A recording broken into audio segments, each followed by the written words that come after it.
up, everybody? Alright, it is time for the garbage co-op account.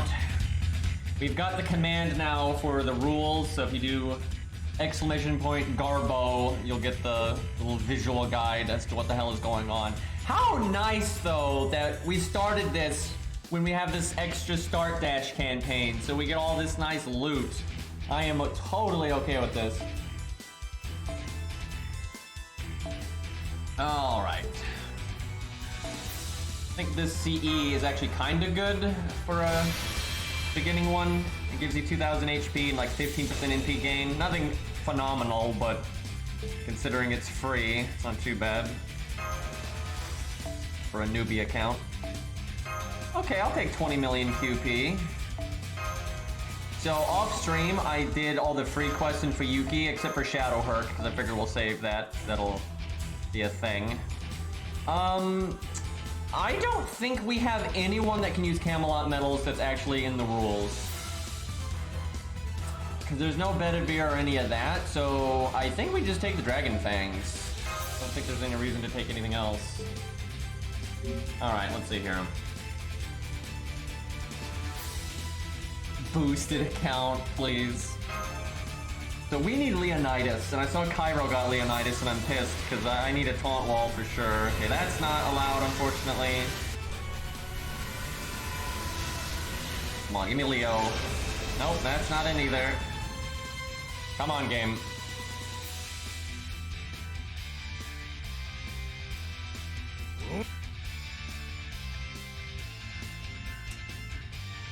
I like how people can't read the goddamn stream title! Some things never change. Two Asterioses, though. You know, we're gonna have a lot of coins for the Grail system. Oh, Matahari, that's allowed. And she's good for Guadia, so that's something.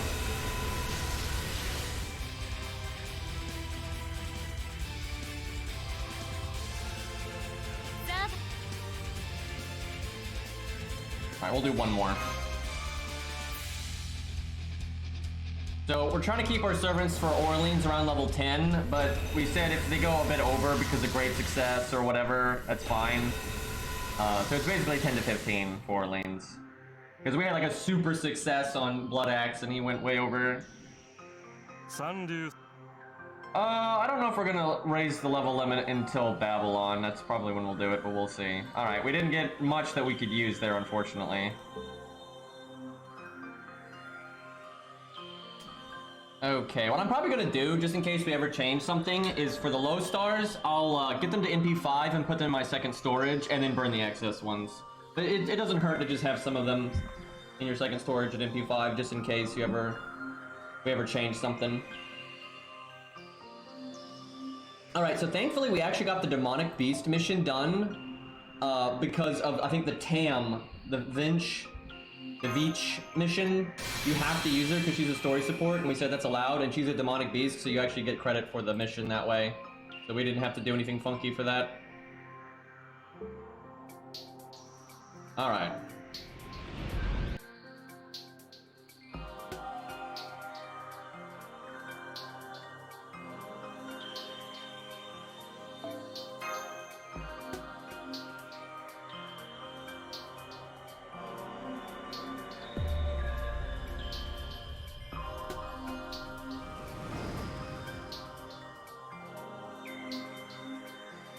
So Jolter might be a bit of an issue. I think Berserkers are going to be really important because she's a ruler here.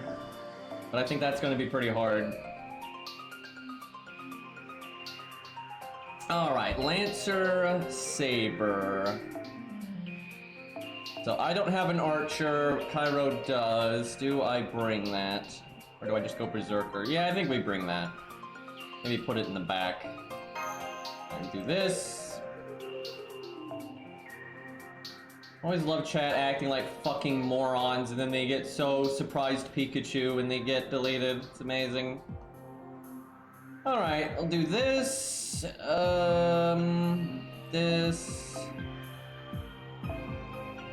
I kind of want to bring Anastasia just because she needs bond. Not that you get that much bond in Orleans, but it's still something. Although team cost is an issue. Okay, our craft essences are garbage. Wow, oh man, this is pretty limiting right now. Oh, I can limit break it. Hold on, let me do that. Get an extra 3% attack. That'll make all the difference.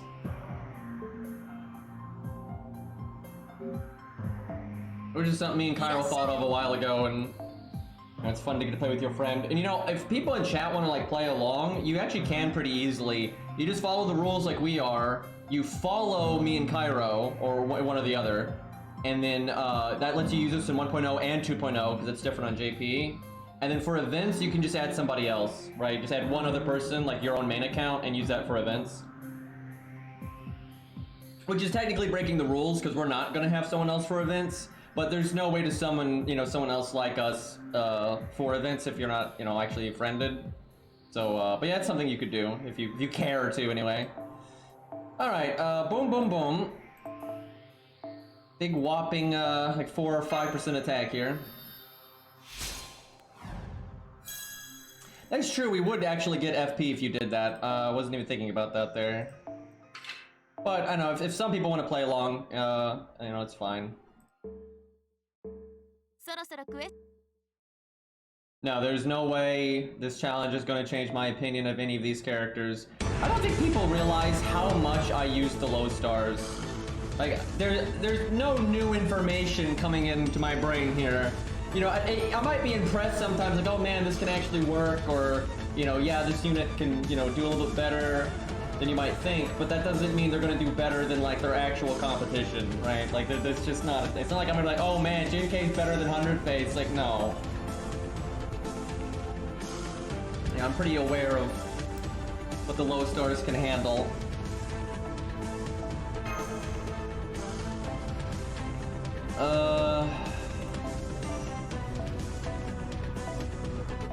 Maybe we don't bring Anastasia just because she's so much team cost right now. But I do want to get Bond on her because she needs to get Bond 6 as fast as possible. But our team cost is so low right now. Oh yeah, I need to burn the people that we can't use, or at least put them in second storage. I'll do that in a minute. I'm kind of getting sick of having to go back and forth between menus because of this game. I don't know what to bring here. Someone's gonna fucking die. I guess I just bring Blood Axe, because when in doubt. And then something in neutral. There we go. Might actually bring this just for like the ridiculous amount of health that it gives. Give it to Mash, actually. That's kind of legit. Yeah, look at that. Almost 5,000 health. OP. Okay,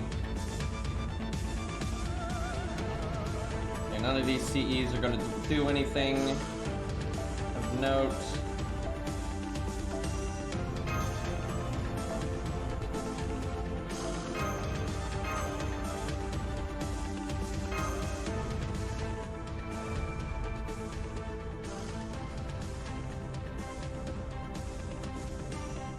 I'm surprised we don't have more pirates in FGO. There's kind of some obvious picks they've ignored.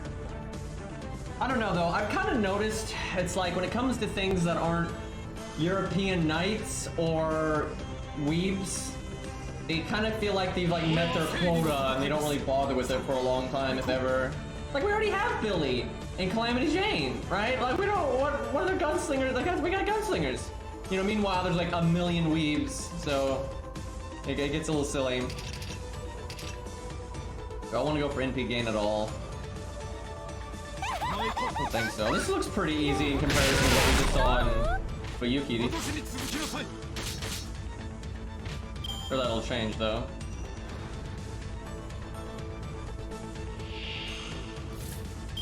Yeah, there's a lot of areas they just don't touch.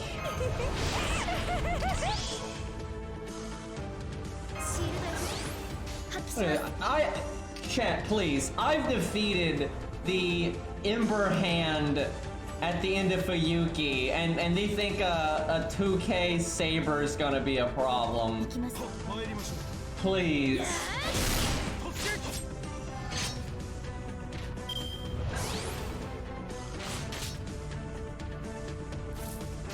And I didn't even have a rider, and they're trying to scare me with these These pleb sabers. I'm sure it won't take very long though for these to have higher stats than what was in Fuyuki.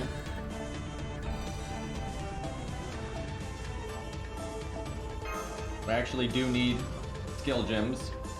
Not that I have any Lancers worth a damn right now. Actually, I'm not sure I even have any Lancers right now. Alright, let's do it real quick. We're gonna do a little bit of inventory cleanup because we're not gonna roll anytime soon. So all this stuff that's not allowed, I'm gonna throw in second storage.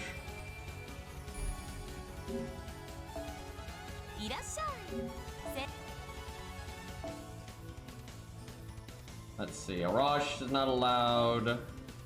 Blackbeard. Darius. Okay, I think that's it. Oh, and Hans.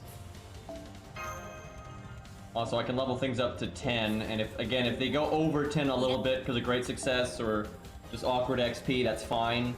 But it's like 10 to 15 is pretty much the level cap right now. But 10 is the goal. You can hit 10, we'll hit it. Anastasia can go to 10, that's useful. Maybe just take her to 9 so I don't have to deal with it. Of course! Now, take it to 11! That's exactly why, though, we said we don't have to be super specific with the level cap, because there's just nothing you can do about that, and, you're not gonna delete Anastasia because she went to level 11, like, that's just silly.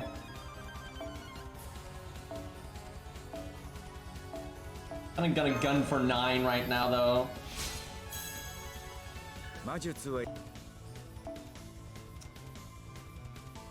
See, do I have... Okay, we have Sanson right now. Maybe we level Jinkei in case we do need some bruisery stuff, because there are a lot of dragons in this place. I'm actually gonna try to get her to 10, because I think it might matter. Oh, decent growth curve, alright. Going up to 2,500 attack. The Matahari's allowed, but I don't think we'd use her yet. It's so easy to level them, though. Oh, Charlotte has an evade at low level. That's actually really good. Like, that's really, really good. Of course. Oh, it still hit 10. Calculated.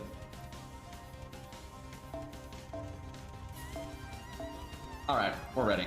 It gives us really good options here. Well, I don't know about that, but good options for what we have unlocked. Everyone's ready to go.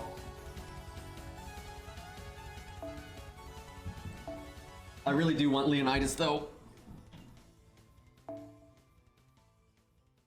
Okay, Romulus, Hector, Salome, here we go. You should be fine. Look at that chunky Mash, though. Almost 5,000 health. Gaming the system with that holiday CE. Charlotte actually is really good early game, just because immediately has survivability.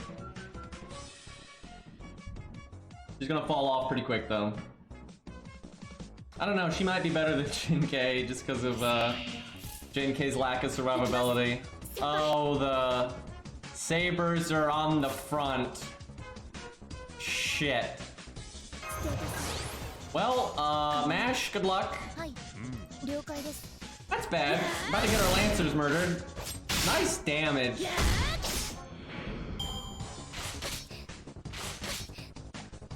Mash is actually crazy tanky right now.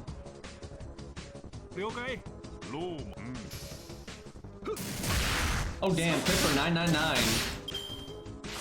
Attaboy, Hector.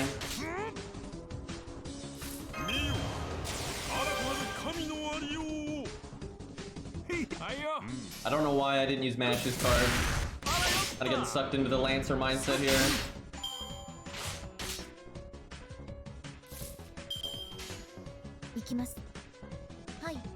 Mad NP gain, chat.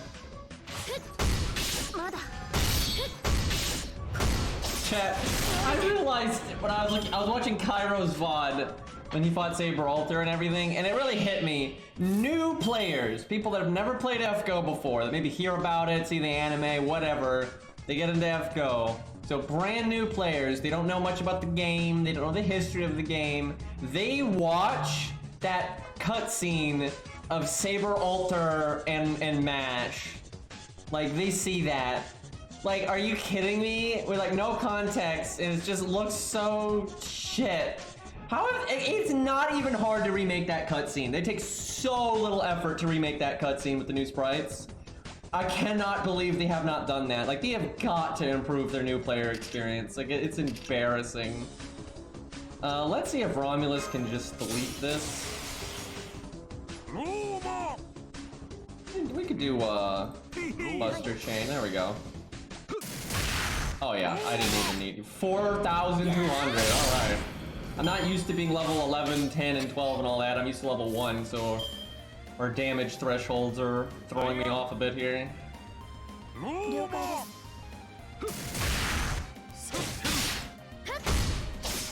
Okay, so far though, this is easy. It's much easier than Fiyuki, but I think that's going to change as we get to the dragons and Jolper. I think where we're really going to have an issue is Orleans. I think the whole level cap thing is going to get really fucked up in Orleans. We're going to be level 30-ish in Orleans. Not Orleans, what am I saying? Oceanus, excuse me. Yeah, Oceanus, level 30 in Oceanus is going to be really hard with like the demon pillar and all that and Herc. I think Septim will actually be kind of easy, I think. Maybe the ending part's a little hard, but I think most of it will be easy. Is Outrage allowed? Yeah, I don't see why not. It's not, nothing in the rules is against it. Oh, Jekyll and Hyde. This little anti-divinity 3-star CE. That'll get them. Sanson and Jekyll. The boys.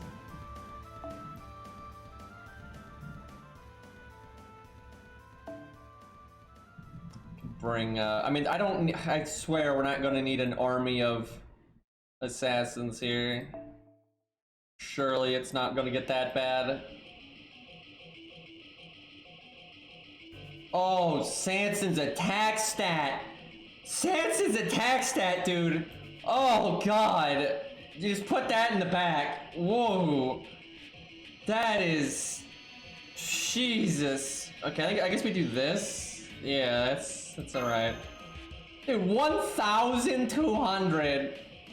Oh no. Might have to grail that down the line. God, I said the same thing. That's crazy, dude. That's so bad. But I'm going with him because we're going to need anti-debuff, right? Like, we have so little anti-debuff available to us. I think it's worth the investment. And once we're allowed to grail, I probably will grail him some, because I think we need something in that department, even though Sanson's kind of bad. 11k. I mean, come on, we already beat Salter, who's 22k.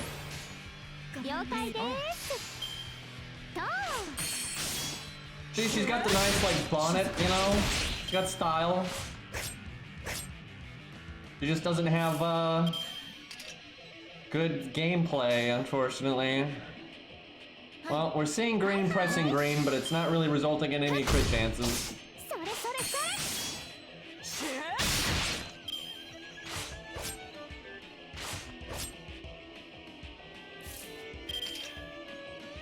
There we go. She's got it.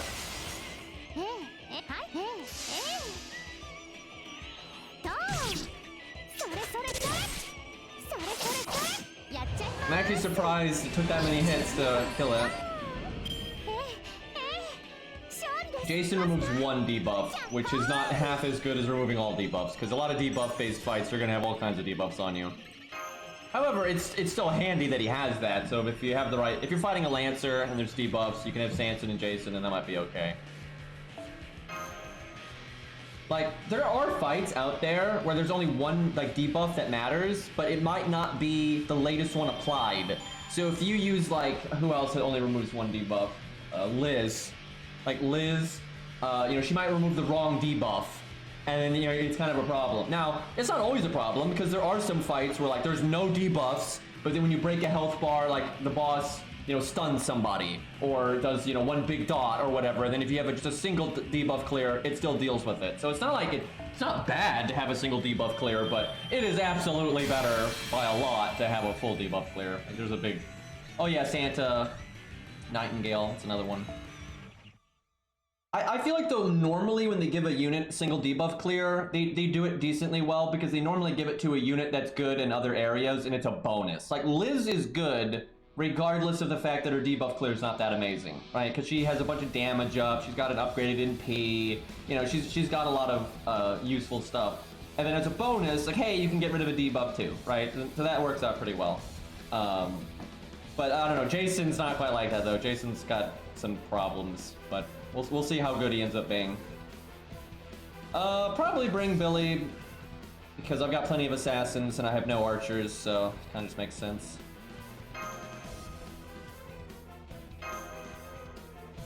I see Cairo has given a few faux items to Billy. Sensible. What's his account's plan to beat Gwaine? I mean, definitely Billy. Like, what's the archers? I mean, look at the... Let's see, yeah, basically throw Billy and William Tell at it. And, for supports, I don't know, like, Leonidas for the taunt, even though he's a Lancer. I don't know, Kid Gil just for the attack up and he's counterclassing. Maybe Mash. It'll be alright. I mean, it's not gonna be like a cakewalk, but it's doable. It's not gonna be that bad. The Kid Gil will be nice actually because he's kind of support and he's counterclassing, so that could be decent. I think I'm gonna wait to evade on her because she's got the defense up right now. I'm more worried about Lion King and then all the Aussie stuff. All of the Aussie stuff, like the Demon Pillar. Oh, Jesus, the Demon Pillar. We're gonna need good craft essences for that one. Yeah, the Demon Pillar and Lion King are the two things I'm worried about. And then that fight with Aussie, where you fight like a bunch of Aussie clones and Nitocris. Those three fights actually worry me quite a bit. And then obviously all of the stuff in Babylonia with like Earthquake, that's gonna be really bad. I actually think Corrupted Ushi is gonna be really bad. Yeah, Babylonia is actually gonna suck now that I think about it. A lot of things are gonna suck. A lot of things are gonna suck, but we'll one step at a time. Billy with that 50% crit, let's go.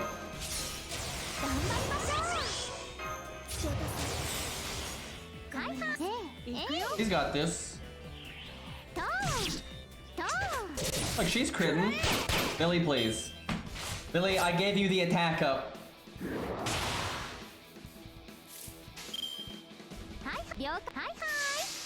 Now, Cairo's getting way better luck than me with units right now. He's got Billy, he's got Leonidas. So I'm kind of behind on the units at the minute.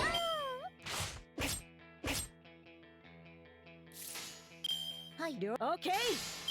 I probably should have done the Brave Chain, but he should be dead. Yeah, I need to get like William Tell or Billy. I don't even have an archer slotted right now, so if Cairo needs one, he can't get one.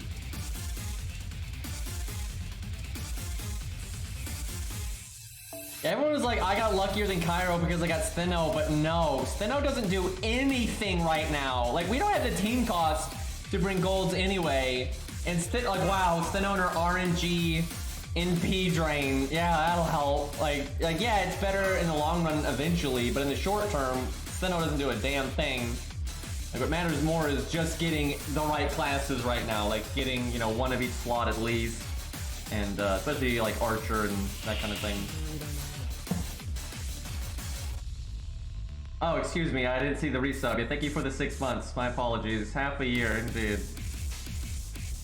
Vert Fire. I remember you. You got a name that's actually, you know, remotely pronounceable. So you're already, you know, massively higher in my book than most people anymore. I wish Mori was allowed. He almost could be, because if you don't have Chin Gong and all that, he's not even that good, but it's not like we'd be able to get him anyway.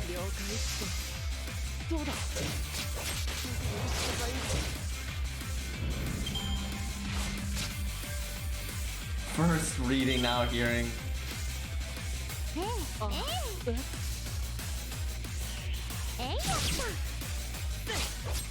Time to change my name then? No.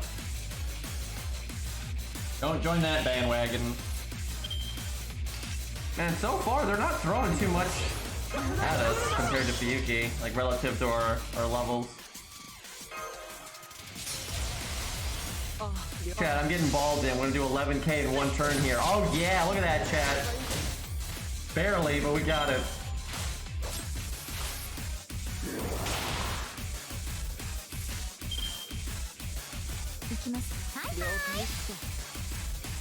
Jekyll with that massive attack up buff. It's like 4% or something at rank 1.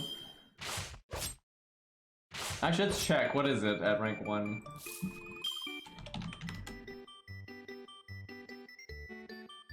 It is 5%. I was off by 1.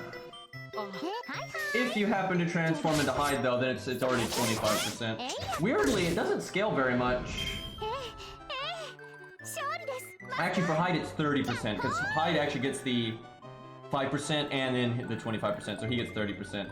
But weirdly, the Hyde part of it doesn't scale that much. It starts at 25% and it ends at 35%, so it only gains 10%. It's just you also get the Jekyll half of it, so.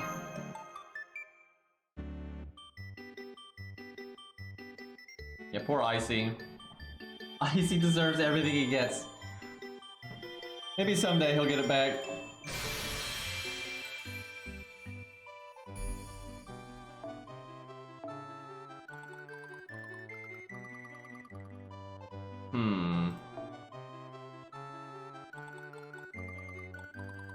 Lancers. Do I even have a saber? Oh yeah. Get Gilius. Very strong. Incredible.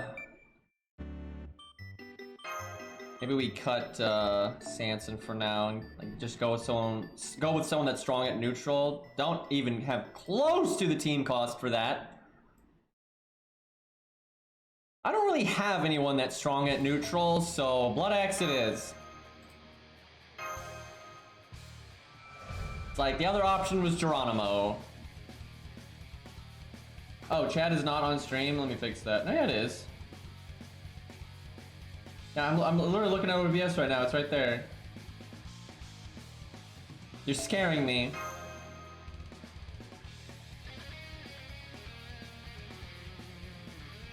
Unless OBS is bugging the hell out.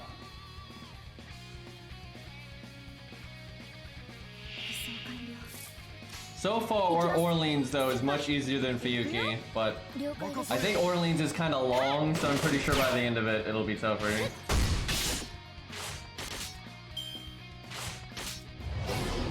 I'll look at my own stream here.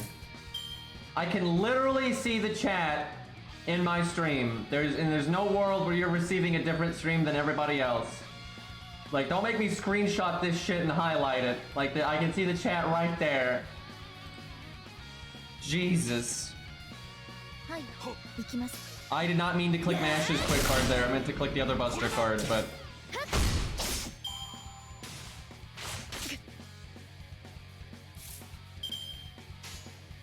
Oh, Billy with the NP game, though. I haven't seen Billy in stage 1 in so long. Always stage 2 or 3 for me, and normally 3.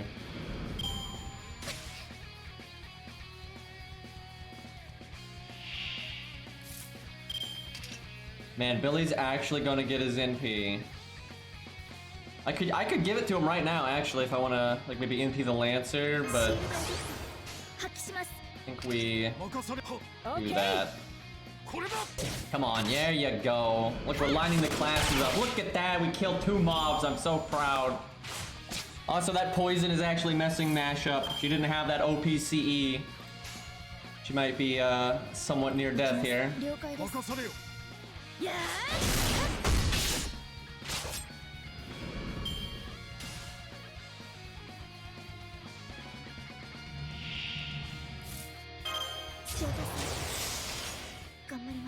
Let's see. Oh man, we get Gilius's NP buff. Oh, we're so spoiled.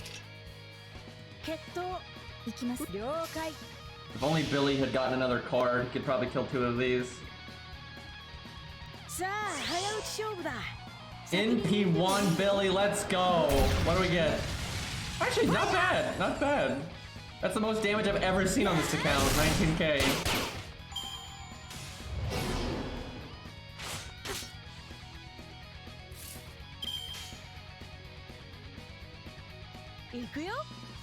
Okay. Fire! I should have done the crit up in case the 40% crit here. And it did. Not that we needed it.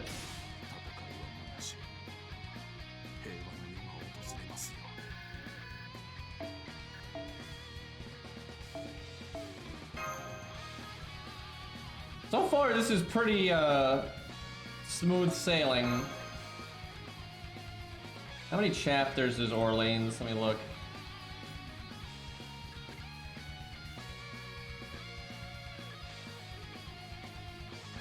$15 and we're on 4. I think some of the chapters later get kind of long though.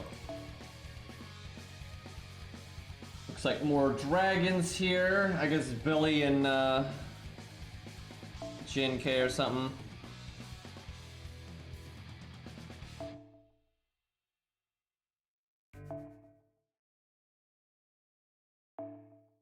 Oh, that attack stat.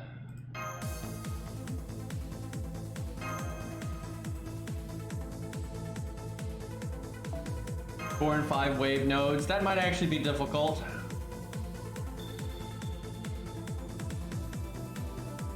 Oh yeah, and you fight like Vlad and Liz and Kiyo and all that kind of stuff. I think you fight Vlad first.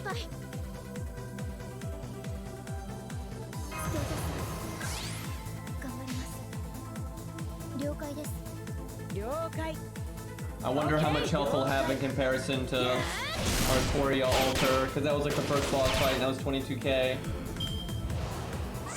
And they gave that Wyvern boss 11k.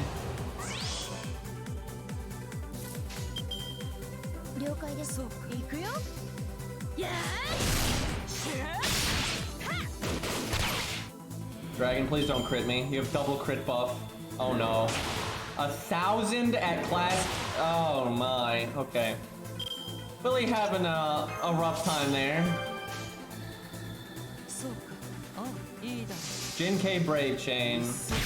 Easy kill.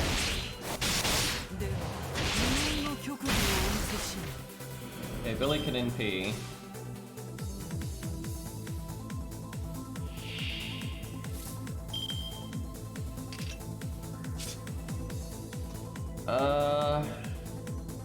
Billy could actually die here if we get bad luck. Let's do that. Do as much damage as possible, and I can always give Billy the battery.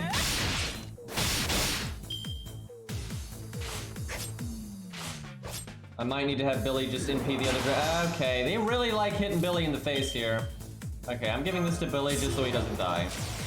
Trying to save his NP, but not working out. Okay.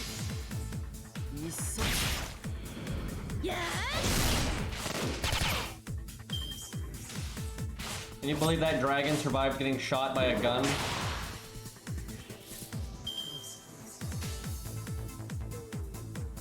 I think Gilius needs like an NP twink more so than a skill twink. Like his buff should last 3 turns. Really, he kind of needs 2 buffs because it would be nice to buff his first skill because it doesn't do anything for himself and that doesn't make any sense. And then his NP is just kind of wonky. Like the two turn thing is just silly.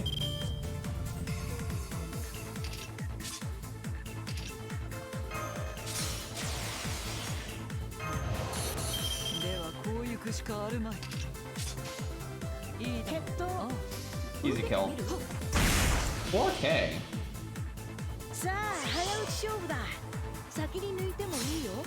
The low stars on his NP I don't think is a big deal because he's not supposed to do everything. That's the thing. I think the player base has gotten really bad at this where they want every unit to do everything.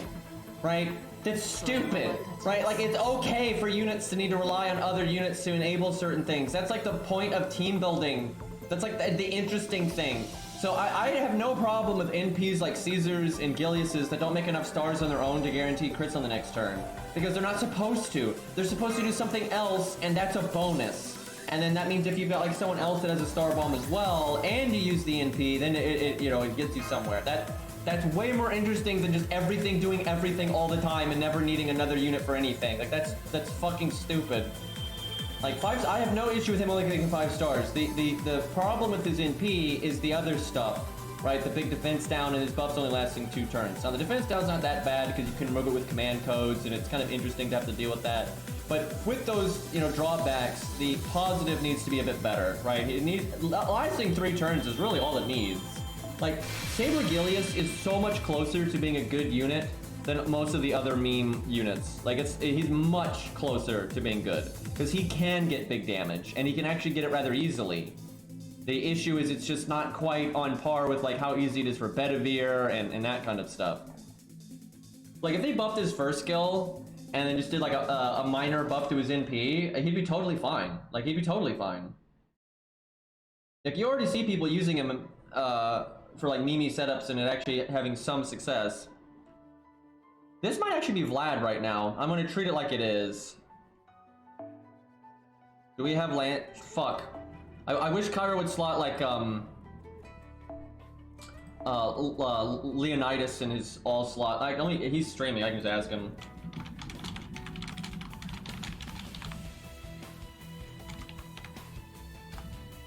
He's getting a taunt already. Would be pretty handy.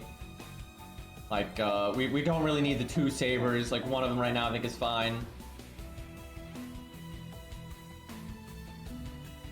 In the meantime, though, let me look at what I'm gonna bring. So I have no idea how much health Vlad has, so we're gonna have to, like,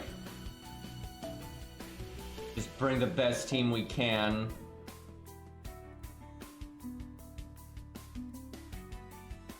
MASH makes sense. Who's our best single target damage dealer right now? And even in Berserker on Berserker Violence, it might be her. I mean, look at that. She's got 2,600 attack. She has an attack up buff already.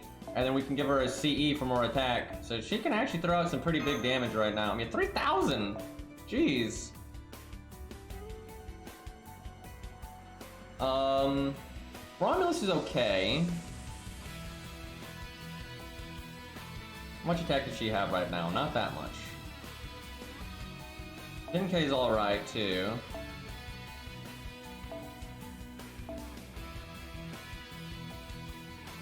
I don't mind this because they've actually got okay synergy with like the defense down, attack up, all that nonsense.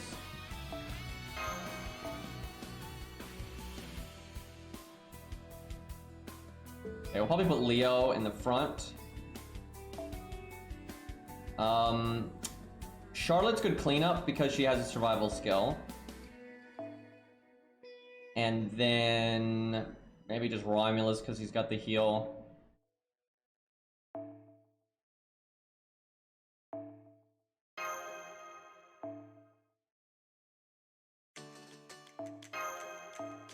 Yeah, this looks good. Let's see if Cairo gave us Leonidas. He might be in the middle of a stage though, and we have to wait. Son of a bitch! Let me check. We'll bring up Cairo's stream here. We'll little stream snipe. What's he doing? Okay, no, he's in the menus. Okay. I would hope he just did it, and if he didn't, I'm gonna smack him. Violence, by the way. Slotted, there we go. Oh, look at that Kimlon, very nice. Look at these stats, damn, he must have a good growth curve for early game. What the hell? Alright, this looks pretty good. Yeah, that's some big boy stats right there.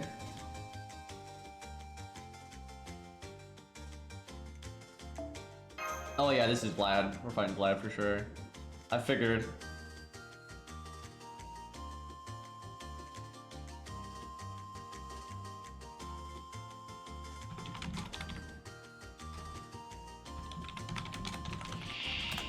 Yep, there's a boy. 37k. So that is more than Artoria, but because he's a Berserker, it's kind of equal with Artoria, so this shouldn't be that bad. But it's still early in the story, so I'm sure by the end of it, they'll eclipse it. Yeah, I guess Blood Axe going in now. This should be easy.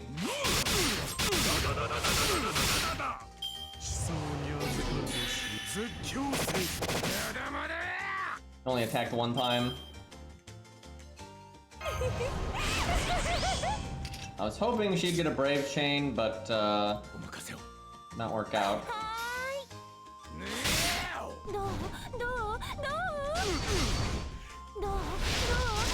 Wow, that was quite a bit of damage right there. Oh shit, I probably should have evaded her. I think we'll do that now. Want to get all 3 turns out of her buff? 3,000. Man, Vlad's getting bodied.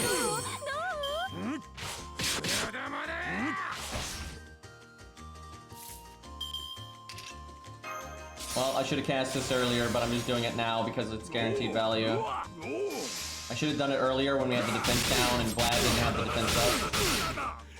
Okay, people are gonna die, but it's okay. Vlad fails at soloing again, unfortunately. Oh, he knew who the threat was.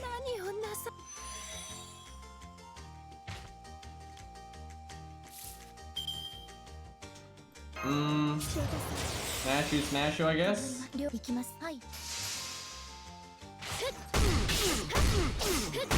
That really didn't do anything, because defense up, she doesn't do double damage, and no buster card. I don't know why I didn't cast this a second ago. Alright, we got it. That was so much easier than Fiyuki stuff. Still ramping up though. I wonder how much health Fenrir has. I think like 50k off memory. And he's AoE, so that could be tough. Thankfully, I've got a lot of assassins.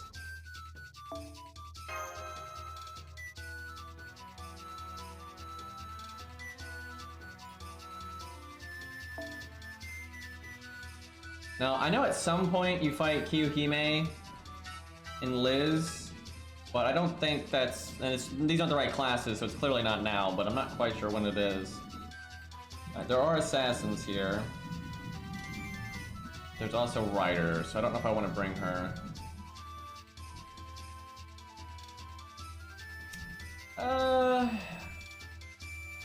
Put her in the back. As we get around the team cost, because she's a support. OP strats.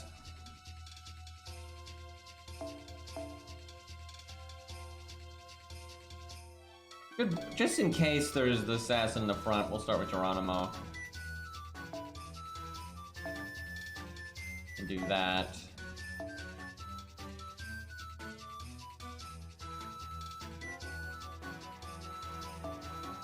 Okay, this looks decent. Where to put the stuff?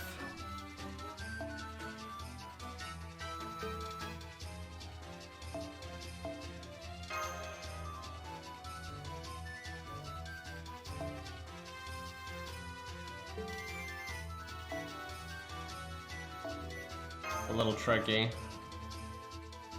Wish I had formal craft.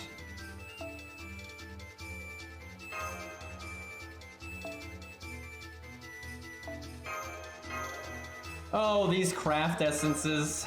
Early game, man. Vlad forgot his double Castorias. That'd be really funny if you made a challenge quest where the enemy was double Castor. They like never do that though, where the enemy's doubling something like that, but that would really be funny. If they like made a joke about the meta, like double Scatty Edmund or something.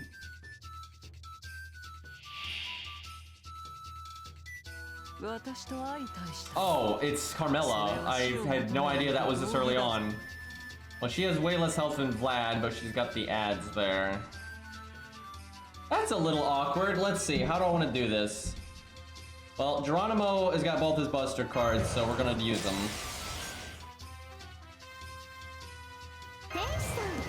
I guess we're hitting Carmilla first then for now.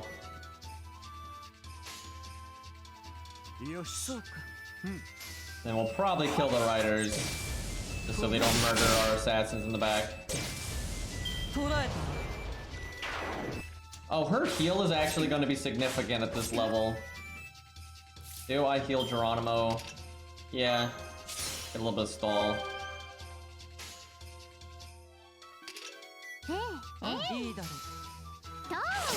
Not crazy about the way the deck is shuffled. And Carmilla really liking that defense down. Dragon's really liking the crits.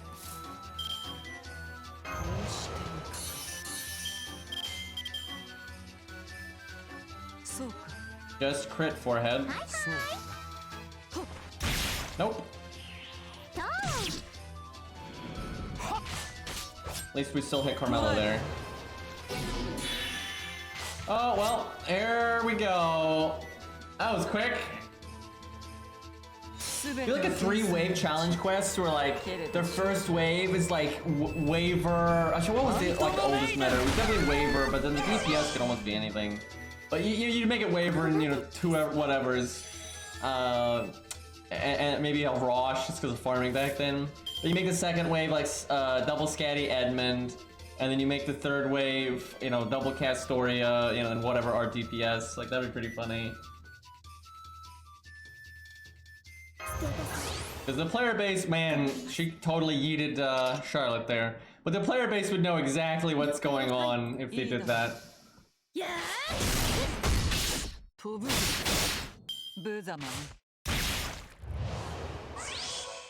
Tam was used a lot back then too.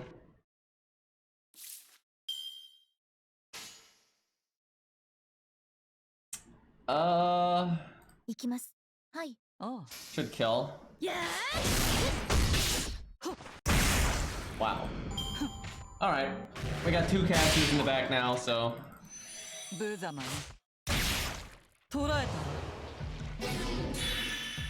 In P time, I guess I just invulnerability Owenheim. Probably more important than Geronimo.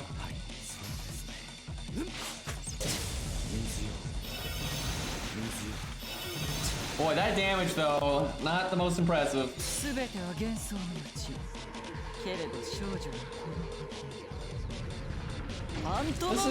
little nasty though, because she's MPing pretty rapidly. She's healing, so may have underestimated this a little bit. I didn't realize it was a boss fight though. Alright, what can Anastasia do here? Thought about doing the arc chain, but this should be fine. That was not a lot of damage.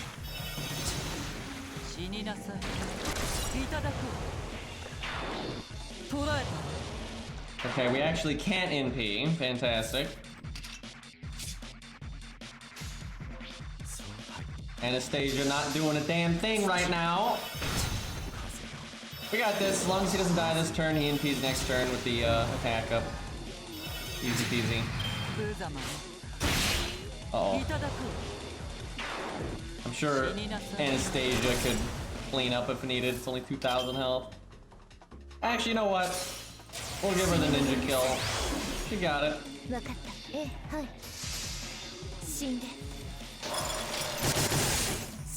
Wow, that really is low damage though. Look at all these triple digits. Oh, none of that made it to 4 digits. Out of all those hits.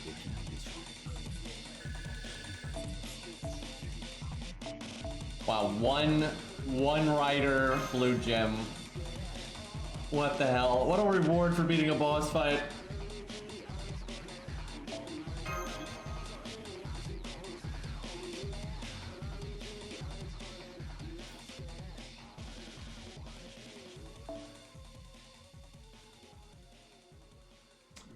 Rider, probably just Wyverns then. Frickin' Jekyll and Hyde though.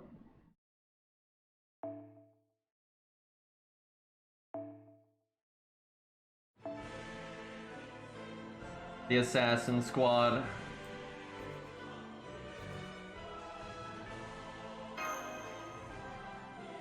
Sanson lagging behind a bit.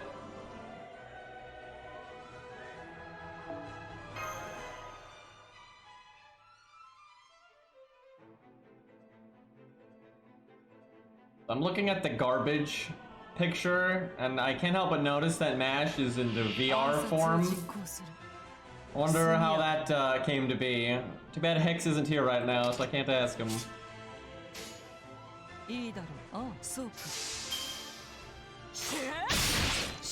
Oh, he is here. Yeah, why VR MASH, Hex?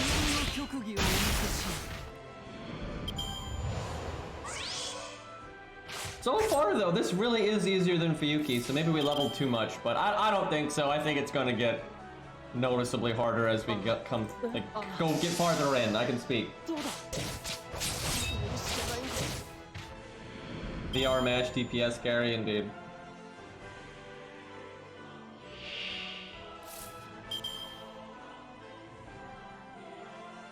I don't know why I didn't cast that before.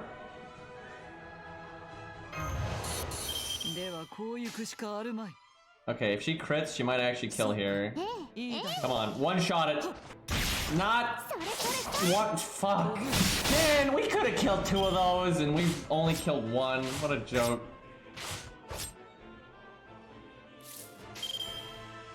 Like how Hex is just leaving me in the dark. Hex, turn the light on.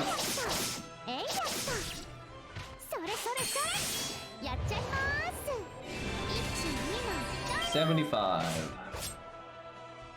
Not doing this stage particularly clean, but everyone's counterclassing, so it shouldn't be a problem. 100% chance to crit. We should kill them both.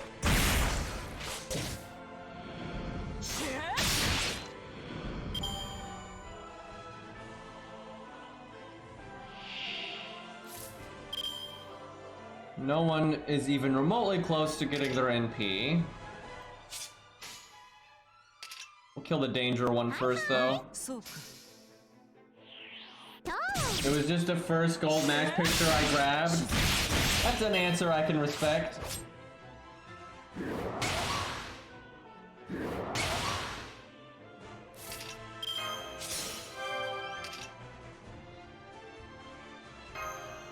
Okay, we're gonna leave the danger one alive, but now I can do a fancy brave chain with the tack buff.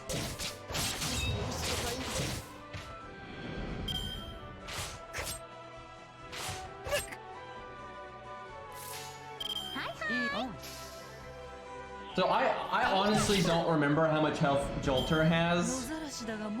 So I'm wondering how big of a deal that's gonna end up being. Because she is a ruler, so the 22k on Saber Alter, what will they do for the final boss of this one? Although isn't the final boss Gilius? It's just oh yeah, I don't have a rider. Oh no, I do. I have Black Bart now, but that's it. I don't have Alex or any of that, so I can summon Kairo's Alex though. Yeah, let's not get bodied by Gilius, man. That'd be embarrassing. Put some Jason action in here.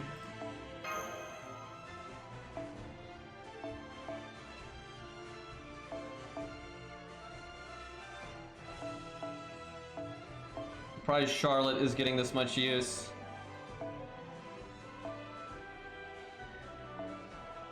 Can we get someone's NP?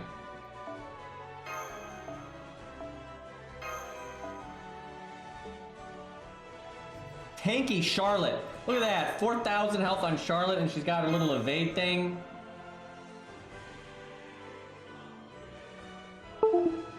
Shut up, phone.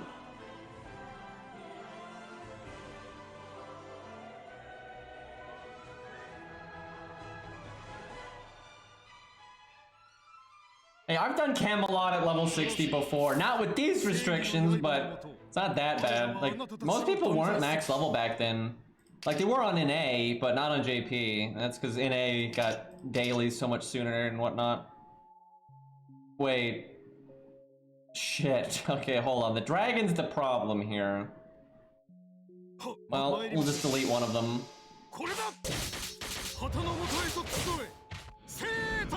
Man, Phone Kun is old. I need to get a new one.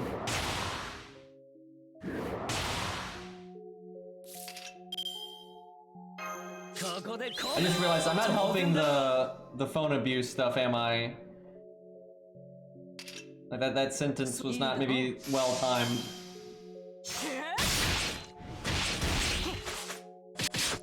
Yeah, dude, early FGO growth curves mattered because you got, NA players have no idea, dude. Like, you didn't have daily FP summon, you didn't have login rewards, you didn't have dailies, like you didn't have the daily missions, right? Like, you got XP from doing free quests and getting bronze ember drops, right? Like, ain't nobody, like, getting high level by fucking, you know, Oceanus and shit. Like, the game just changed so much over time, and then NA got a lot of those changes immediately. They didn't get all of them, but they got a lot of them. Okay, I want that art card to be as good as possible, so I'm kind of using Jason's card here as filler. Yeah, we got that overkill bonus, art crit, with the NP gain command, or craft essence. That was actually good. Do I NP here? I don't think I need to.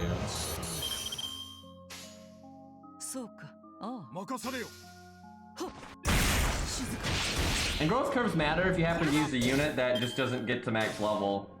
Like, I remember once on my ult accounts, I had to level up Mecha Liz and use her, but I couldn't get her to max level. So, and her growth curve is one where she gets most of her stats in her last 10 levels, so it was actually quite bad. But yeah, in this account situation, growth curves are very relevant. But that's because, like, level capping like this kind of mimics how the game originally was. And the reason that matters is because these, you can just tell, these enemies aren't scaled for the way that people can play the game now and how fast you can level now. So it makes the content a joke. So this makes it pretty spicy again. Maybe a little too spicy, but we'll see how we do as we go through. We're slowly getting to the point where we see NPs regularly in gameplay, but we need some better craft essences. This is such a badass NP. Look at that, it's great. The texture quality on, like, the 3D render of the scroll, that's not so good. Infinite damage, by the way. Oh, her HP drain is relevant right now. Oh, jeez. That's not great. I didn't even think about that. Yeah, at low level, that's pretty oof. She never crits, I swear, when we can set up like a kill like that.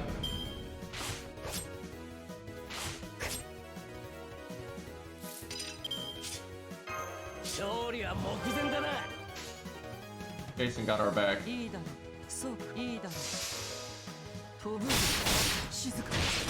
Honestly, I think Jin K and Billy are gonna get a lot of work done with these restrictions. Because although they're not the best thing ever, normally, they're some of the best units that are in.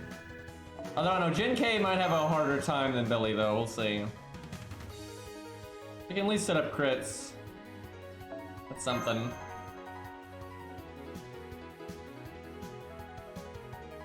Let's see what chapter we're on, how far in. It's 15 chapters.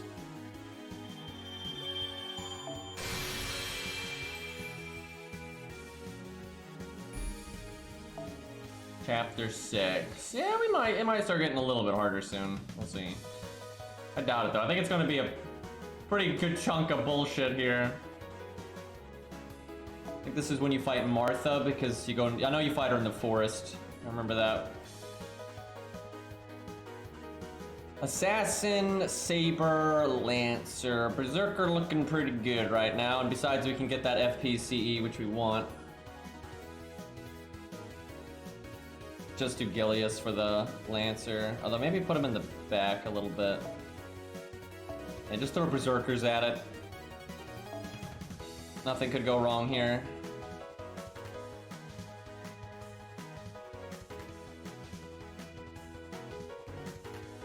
So Lami with that much health, I actually don't mind that. Clean up with what? You don't have a good cleanup unit here, to be honest.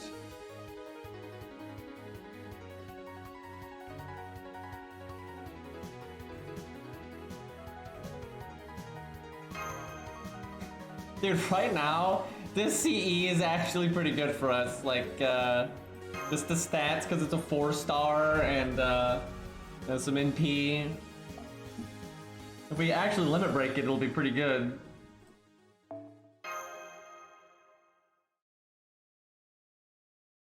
We just need anything with starting NP. Like, Leyline would be good if we can limit break it.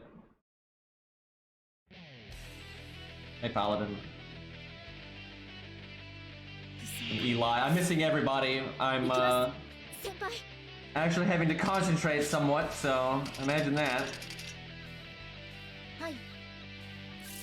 What's the play here?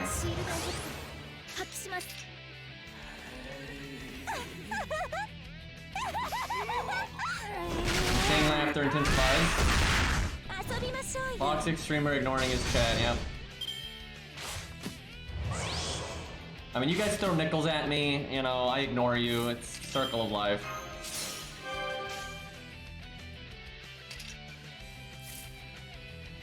She might be able to kill without her attack buff. Let's see. I don't know, maybe I should have like target split so I killed the other one because the other one has an attack up. Toxic. Wow, yep, that hurt. Mash with the insane NP gain. Come on, 60% crit. You got this. Nope, you don't got shit.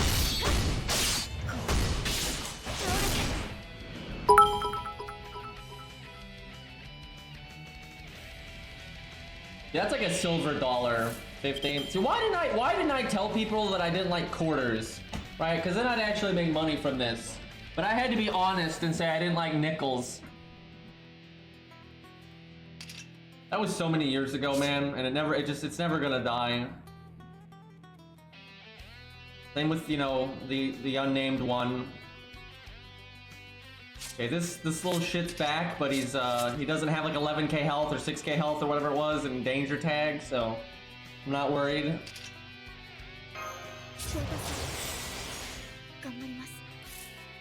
Alright, Caligula. Show the people your cool animation here.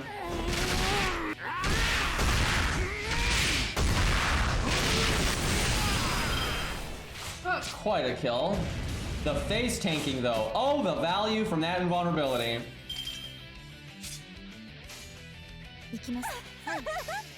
I wonder if we can kill that assassin here. I think, yeah. We definitely can. Wow, we even hit the Lancer. How about that?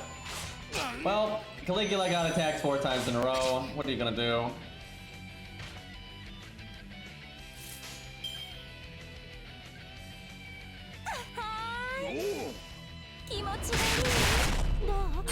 I think Salome is gonna do salami, you know, salami sandwich. I think she'll do a lot of work on in the long run. Like I think we'll have some setups where we actually use her 3rd skill and everything. I think that's probably gonna happen due to the restrictive nature of this nonsense.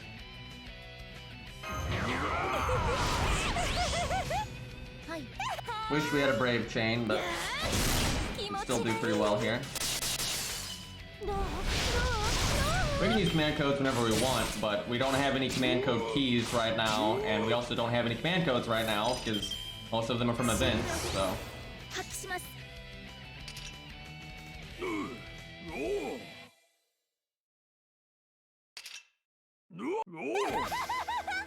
Strike chain's nice, but target switching is more value, I think.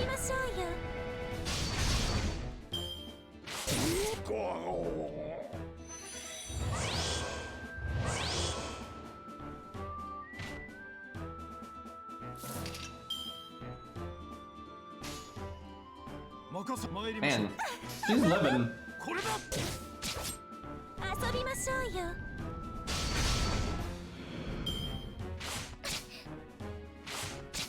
She actually would have lived without the craft essence. She's not low enough that she'd almost be dead, but yeah, she would have lived anyway, especially with this.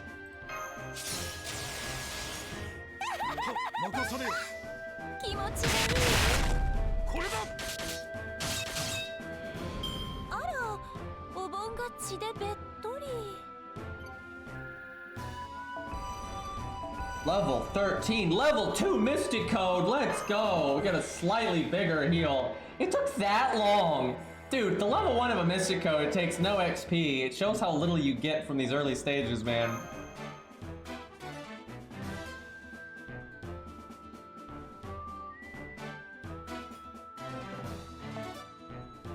Yeah, her VA does good. Definitely nuts. Actually, I need to summon Caligula as much as possible because the FP really adds up in this situation.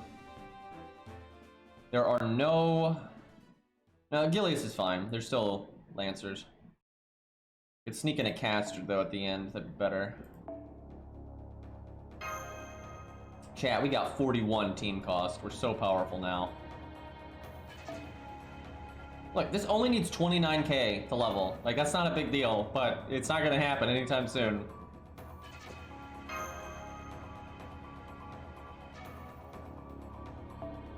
Got that intense weeb music.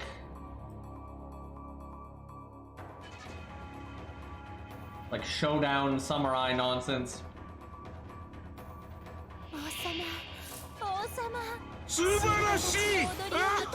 Hey, Mysterious Gifter X, that name. Thank you for the gifted sub, man. That's someone's an MHX fan and a lurker. I feel like that's what's going on here. But I had some thought put into your username. I'll take it.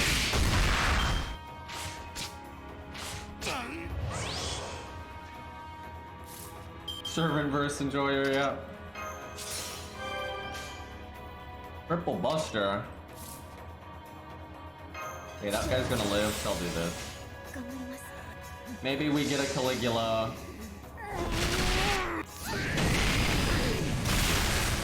Wait a minute. It says you're a first-time viewer, but you've gifted 2 subs, but you only gifted 1 sub here, which means you gifted 1 before. Oh no, it was a tier 2 sub. Jesus Christ.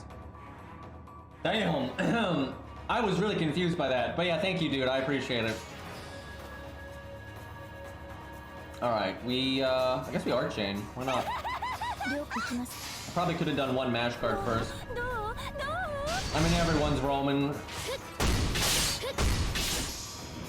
Wow, Mash got her NP. Huh. I credit the CE for that. Ligula with more murder, although he doesn't. Okay, yeah, he doesn't need to do the Brave Chain. We'll do this instead.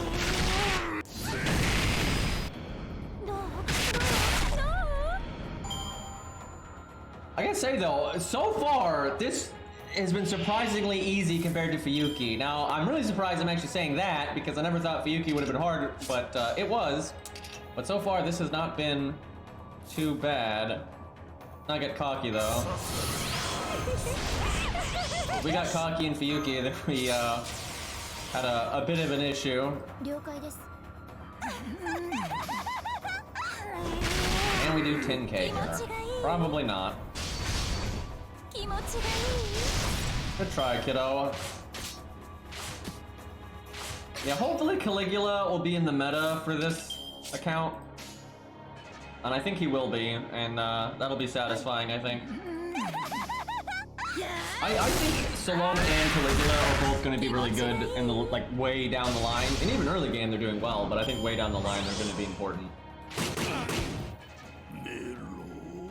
Well, there goes Caligula. Also, I think Leonidas is like the only accessible taunt that we have access to. And I think that's just going to be really important, especially if we are using Berserkers. I think Mash and Leo protecting Berserkers is going to be really important when we fight like Rulers and Avengers and things like that. Like the Mothman fight, that's definitely going to be the way.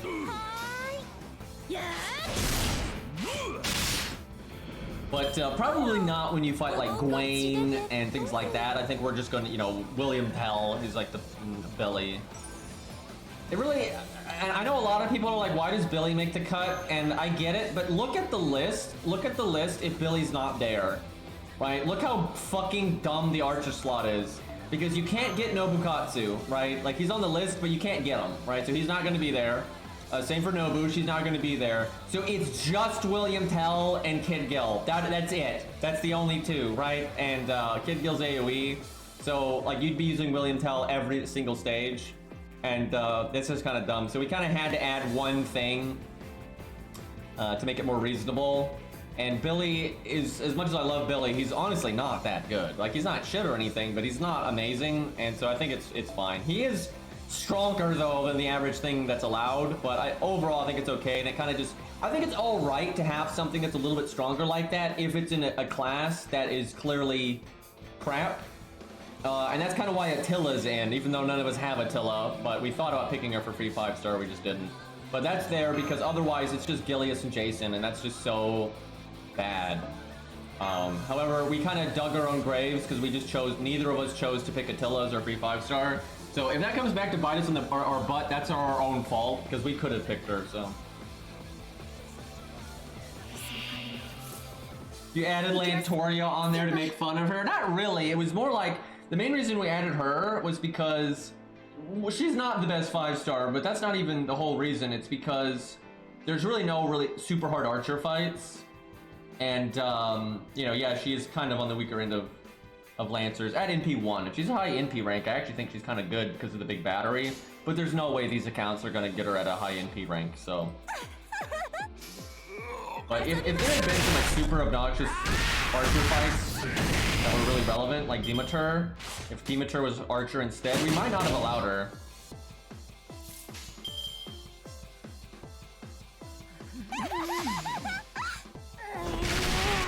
But I think it's okay to have a couple of, you know, oddballs in there to kind of just put some wiggle room and give people some decisions to be made. And like overall, like, you know, Edison being there. Like, if they give out a free 4-star, might pick Edison. We'll see. Do I heal Caligula? I don't think so. I think we'll just save it for the salami sandwich.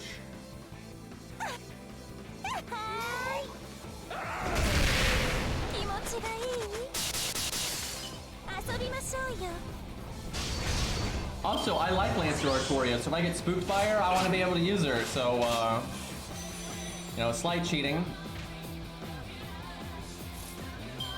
It's not like I'm actually gonna get her, though, and for real, she's not gonna carry. Like, there's no world she carries this account, even if we did get her.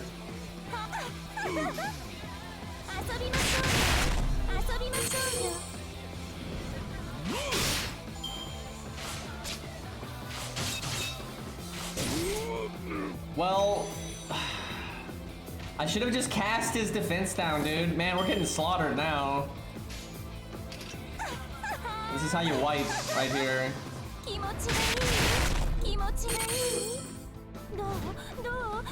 Losing a character per turn.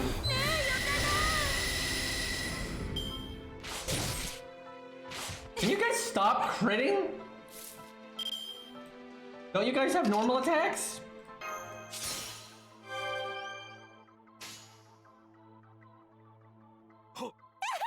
That should kill. For real though, I can't wait to get her third skill. There's definitely gonna be some setups that we can take advantage of that.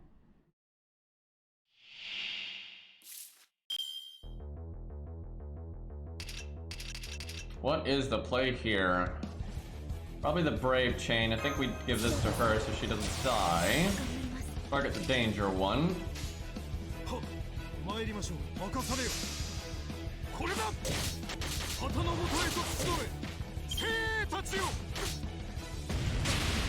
Ash getting bodied. Might look weird to use the attack up here, but anyone could die at any moment, so I want to get value while I've got it.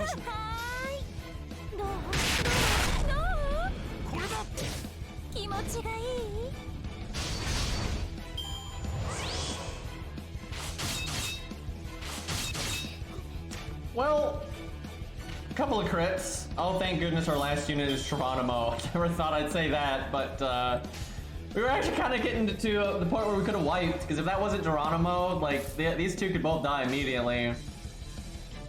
Yeah, that one's got an attack up. Can she kill it? Brave Chain? She's got her attack up, I think so. Alright, we're good now. There's no way Geronimo dies.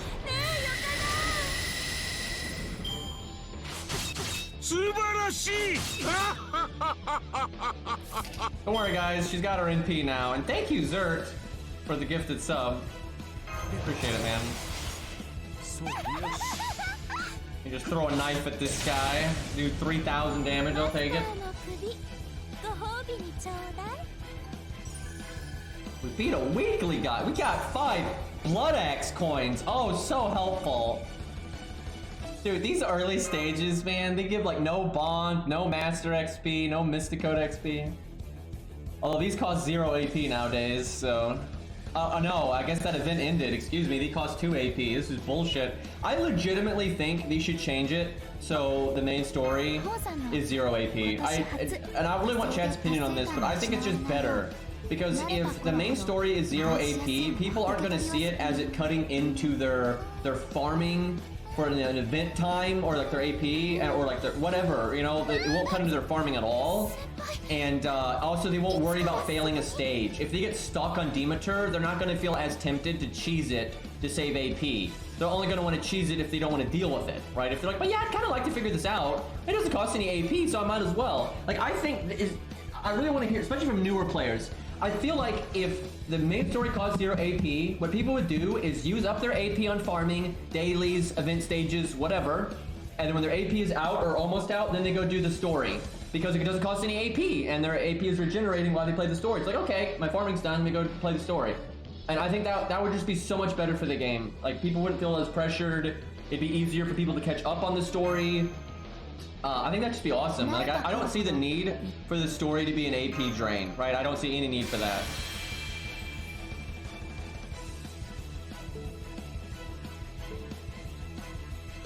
But FGO's stuck in the dark ages. But, I mean, they just added a safety net, so they're starting to, I think, maybe slowly catch up with other games. We'll see.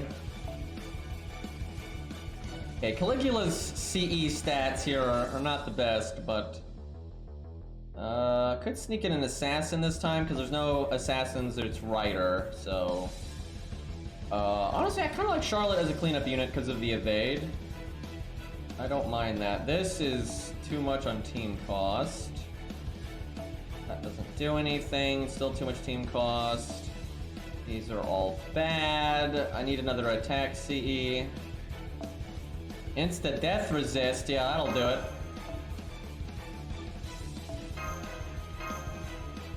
This CE right here is so much better than the other low star ones. Because 4% attack, you know, that affects your art card, quick card, buster card, extra attack, NP, crits, non-crits. That's alright, right? That can be good. Where a lot of the other low star ones, it's like, you know, damage cut of 30 to 50. Like, that's not great.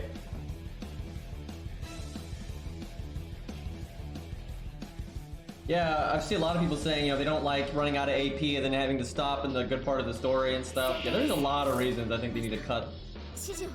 I think in the olden days, because back in the day when they first made the game, they didn't have a lot of events, they didn't know what they were doing, they didn't have any structure. They wanted the story to be an AP sync, so people would, you know, spend money to buy SQ to reset their AP. And that's 100% why it used to be so costly. But the game has changed so much, and now it's very event-focused and that kind of stuff for AP syncs. So there's just no point. And they kind of know that because they're constantly doing events to lower the AP cost of story stages. And honestly, at this point, it's just pointless. Just get rid of the cost. Just make it 0. I mean, that would be awesome, because then you can just play at your own pace and not even think about it. And not worry about if you're whiffing AP or not, or if you need to go farm or not. You know, if you want to use your AP, you can just go use it on something else. And again, if you get stuck on a stage, you're not going to sweat it. And I think that's a big one. Because I remember people saying that they wanted to figure out Fluffy legit, but they didn't want to spend hundreds and hundreds of AP to do Fluffy over and over to figure it out. So they just cheesed it with like blue cubes or command spells, and like some people regretted it, and some were like, oh well, you know, it's worth it to save the AP. But it'd be nice if people could be like, okay, I want to figure this fight out. Let me use a bit of AP on farming, then I'll do Fluffy, and I can do it as many times as I want. And if you get like a bad hand, you can reset, and you don't care, right? Where when he costs like 25 AP originally, and like that's ridiculous, right? That's so much AP if you need to like min-max that. Why am I healing Mash? There's no world that's worth it. Yeah, the archer gets his NP really fast, so I'll kill him.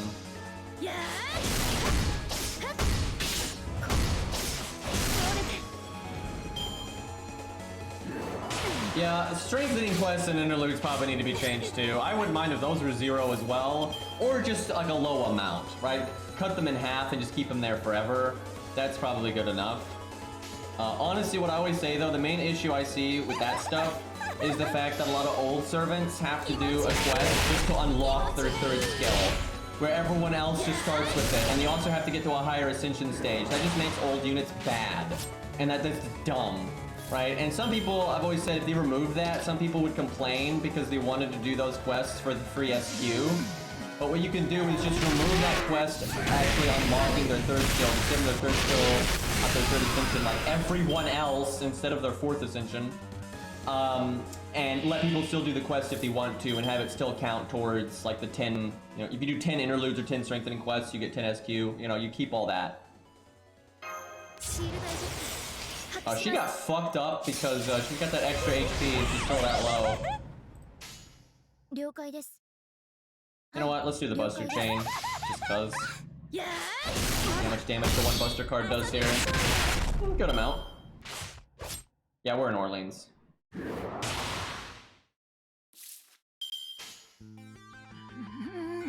Don't think we need to do a Brave Chain to do 5k, but doing it anyway.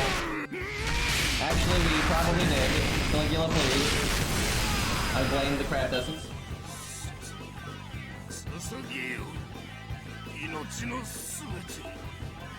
I'm one of those blue Q people who couldn't bother with figuring them out. I'll get my revenge on an A. Yeah, just save up some apples on the side, you know?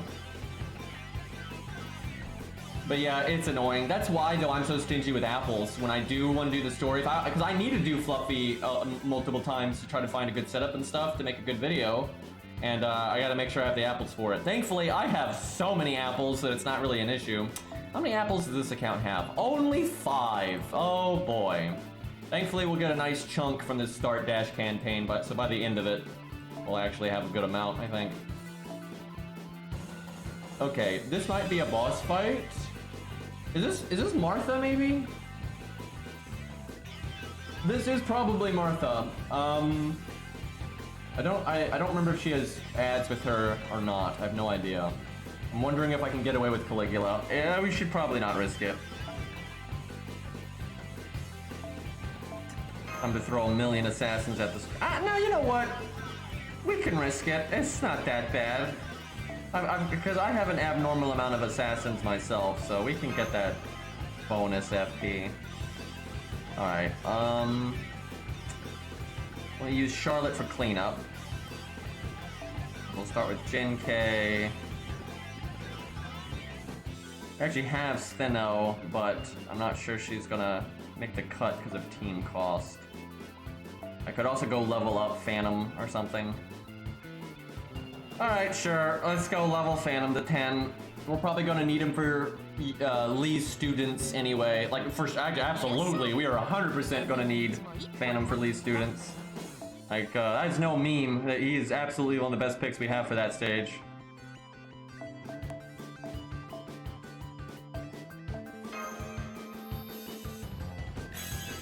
Okay, let's see if I can get him to 10 and not get a super. No, I'd have to use a gold one. Maybe, now actually I want a super then, because it'll probably get him to like 10 or 11. Oh well, close enough.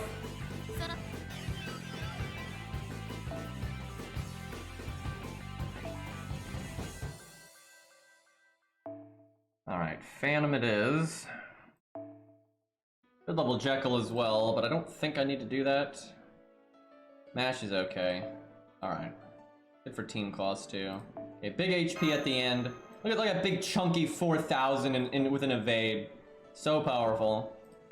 Can I get away with this? That is just destroys my team cost. But let's do it. I think it's okay.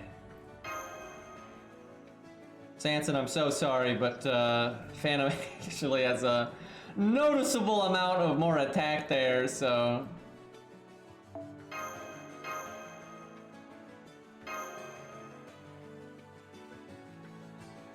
Even though he's lower level.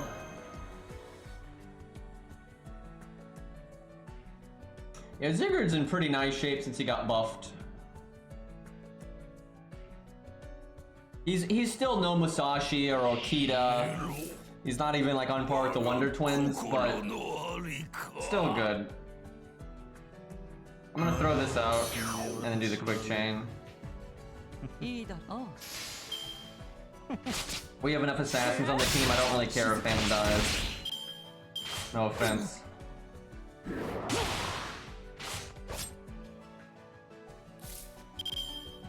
Now, Jin K has 100% crit, so no point in using her first skill.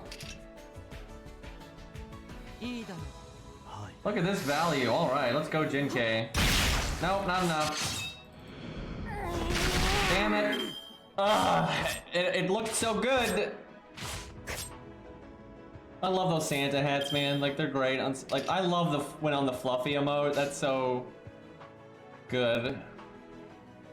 Okay, bonk. Bonk, bonk.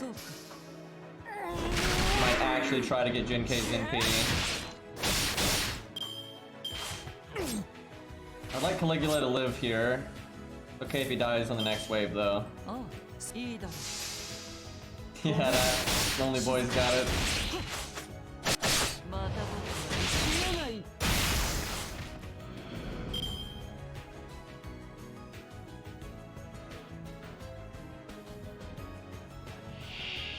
Oh, yeah, there she is. I figured. Chat, it's time for big Jin K damage. How are you not? God damn, that Star Absorb did not work out the way I wanted it to. Alright, come on, impressive. You got that 25% damage up from your CEs. That's a huge amount of damage for the NP. And we got the attack up from the Mystic Code. 18k. We had a 19k earlier, so it's still not the best we've seen, but this wow. Martha got one shot. Get out of here, noob. That's the first time we've one shot a boss, by the way.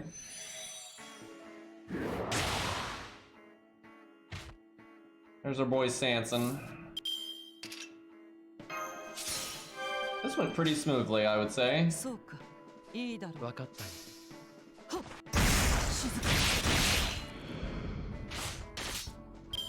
Wow, look how little Sanson just did to his counter class.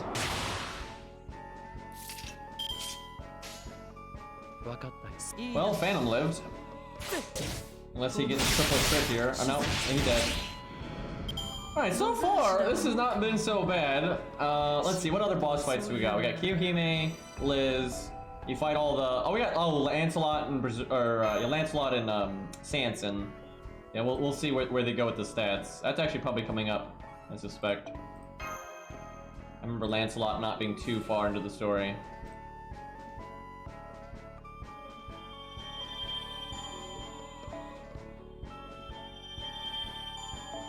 I kind of thought we would have fought Liz in Kiyohime by now, but I guess not.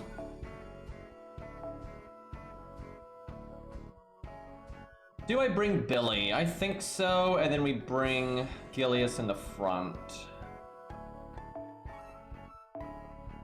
Sometimes, though, they kind of lie to you with the placements of the enemies. We'll do a Berserker, I think.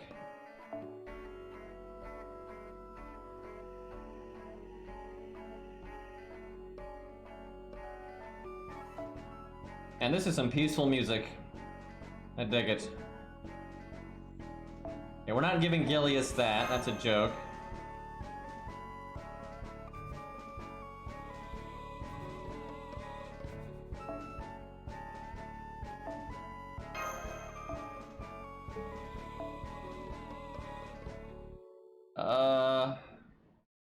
You know what? You never know. Maybe he'll do something.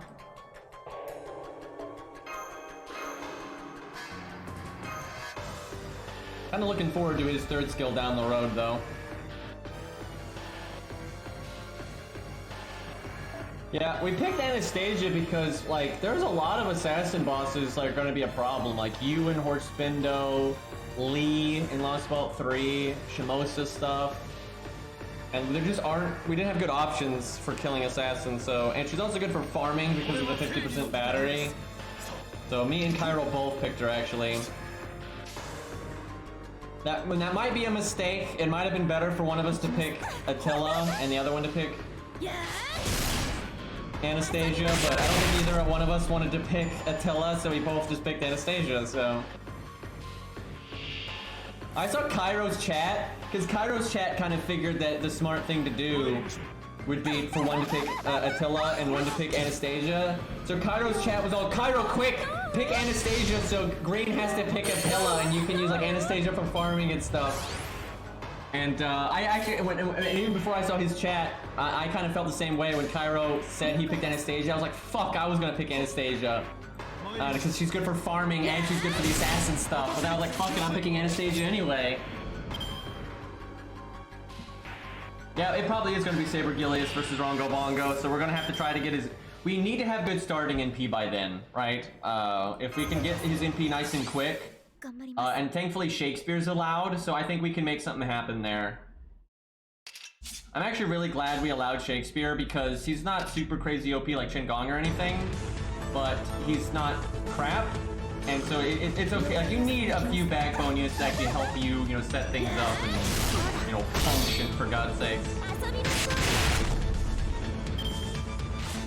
Lancer Artoria Alter is actually a lot better than Lancer Artoria, ultimately, because she can just so easily set up a big crit. Now, Lancer Artoria Alter is not necessarily better for farming, but farming is not really a problem anyway. The problem is fighting boss fights, and Lancer Alter can just so easily big crit. Like, she's definitely better, like, overall. The only time I would say regular Lancer Artoria is better than Alter is if you have the regular one at a very high NP rank to kind of make up for her garbage damage. And then so now she's got okay damage. She also has Pierce and Vulnerability and then the massive battery. That's actually kind of good. But these accounts, she's obviously, if we ever got her, she would only be NP1. And then I don't think we'd even bother using her, so. Where Artoria Alter Lancer, we would absolutely use. That's just such easy big boy damage. Like, that would make the Lost Vault 4 tree and Hot Wheels like such an easy fight. Okay, same setup I figure here.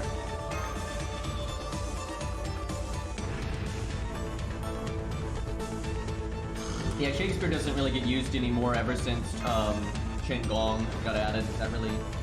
He only gets used by people that have Poster Girl, and he is still really good for that kind of thing, but most people don't have Poster Girl.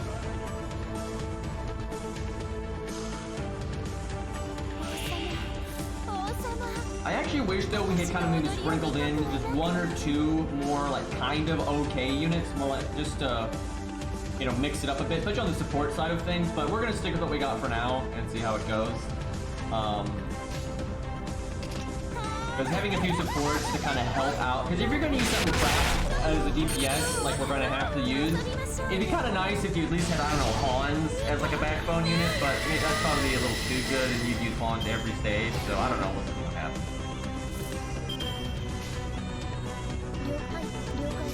We're not planning on unlocking any other units.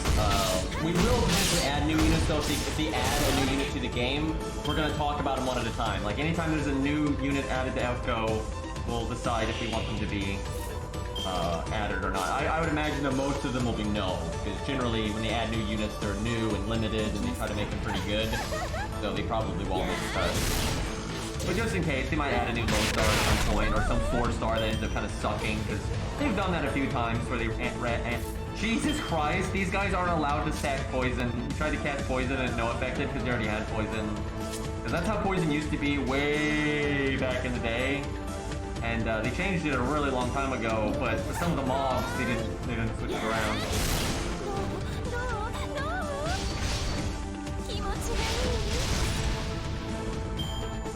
Oh yeah, we'll definitely use that one-turn taunt CE. We don't have George, so we're gonna have to do stuff like that, so for sure. The only question is, like, when we decide to buy it.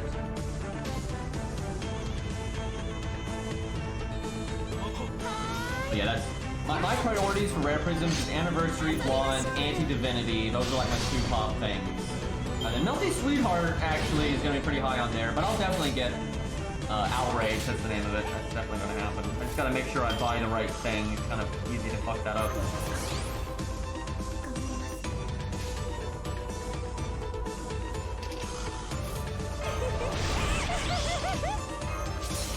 Not getting an ideal turn there for the attack up, but let's take the value that we got.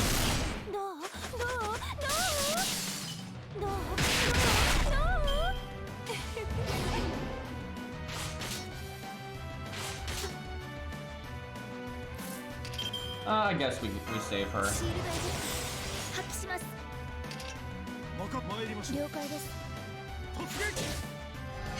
I really thought Gilius was gonna kill that guy.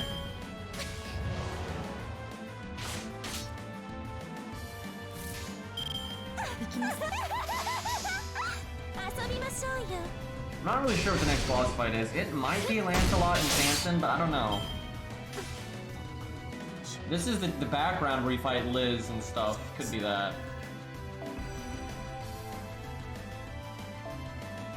Oh yeah, don't you fight, I think you fight Phantom in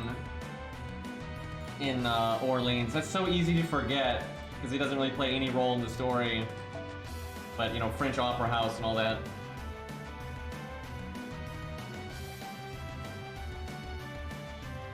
Guess I just bring the same setup again. Kind of throwing the same stage at us over and over here.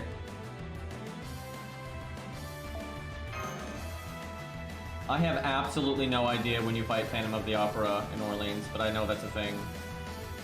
People meme about that he's in Orleans and everyone forgets.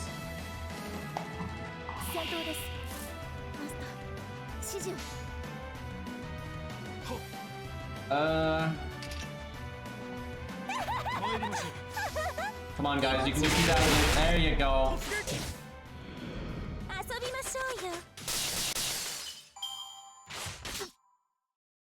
Yeah, Zerkerlot's easy to remember because he plays a somewhat memorable role in the story, although brief.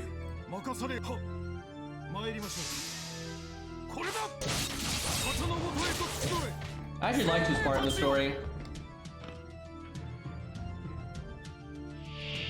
Like, he carried, you know, all the other servants are like following Jolter's orders because she's got like mind control over them to some extent. But it doesn't work on Zerkerlot because he cares more about Arthur nonsense than he does about Jolter's commands, so that's just kind of badass.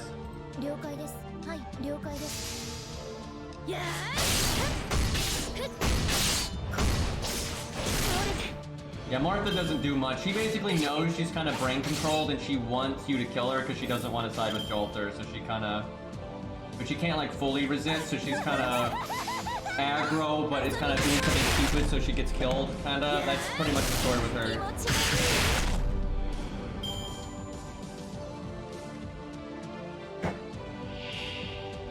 Orleans actually is not that bad of a story. It's just told kind of badly because Day 1 FGO is kind of a joke. But the premise is actually kind of cool, and there's some interesting like character stuff. And the Mozart match conversation is legitimately a good conversation with actual character development that's like good. So Orleans I think is by far the best stuff from early FGO. They didn't really get their head out of their ass until like Camelot.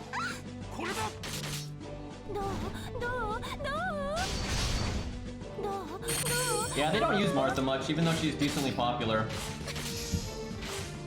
They use her in joke events a lot, like they have her for like a gag all the time, but in terms of like a serious story appearance or actual character interaction or character development, that doesn't really ever happen.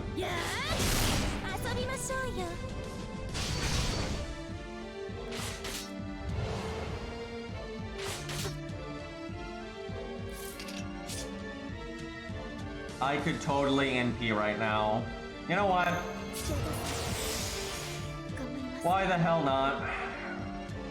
I mean, I can think of a few reasons.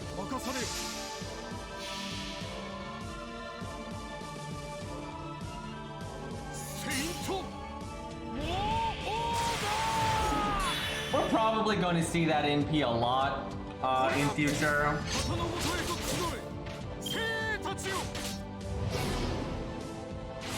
got that dramatic music. I used this song for Lancelot too, so it's like Gilius is a knight like Lancelot, guys, right?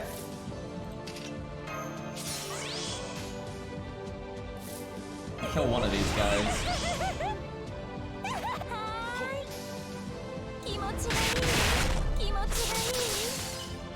Crit? Crit? Damn, he would have killed if he crit. He got the big sword and it actually didn't do much damage. Yeah, that guy's got a great sword. Kinda cool. He's also dead. Both are French, that's true. Why did you not use tactics before NP? I wonder.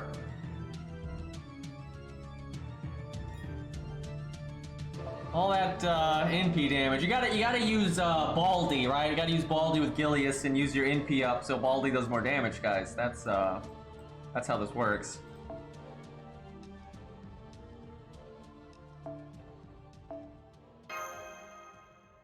Oh, I have those CEs on the wrong people. You needed that HP a lot more. He'll get an animation update someday. They're so slow about that, dude. This last 2 years, they have been unbelievably slow with animation updates. But I just think the company's been in turmoil for like the last 2 years because of Sakura Wars. Like they've been slow about everything. Like new servants, like new 5 stars have not had that good of animations for the most part. They've been a lot more phoned in and like rushed. You know, the amount of events has been a lot smaller and like just the amount of new mobs and stuff. Like in terms of like creation of new content, they've been really behind and like blatantly so. And because of that, the animation updates have been really meh and slow. So hopefully once like the transfer happens and maybe they get some new blood and staff and money flowing, I'm hoping that stuff's like the workflow gets a lot smoother. I really think that's why Aniplex bought them out, was because they were annoyed with how like, I mean it just, I'm sorry, you do not have to be like a chief investigator to be able to notice how FGO's like content, you know, pipeline has gotten completely fucked. And compared to other games, like their output is garbage. It's so obvious that it's garbage. And with how much money this game makes and how high profile it is, there's no way Aniplex was happy about that. Like it's really obvious things got really screwed up at DW between like, because the ex-employees were saying that like, that Baba guy that they hired got a lot of people to quit. And they were pulling people off of FGO, but then that game failed, right? This does not result in... And it's hard to hire people right now, too. Like, that affects everybody, even DW. So, I'm pretty sure that's a big part of why FGO has had so many problems recently. And, I think that's a big part of why Aniplex bought them out. I think they were just tired of it, and they wanted, to be able to, like, have more control over, like, the content pipeline.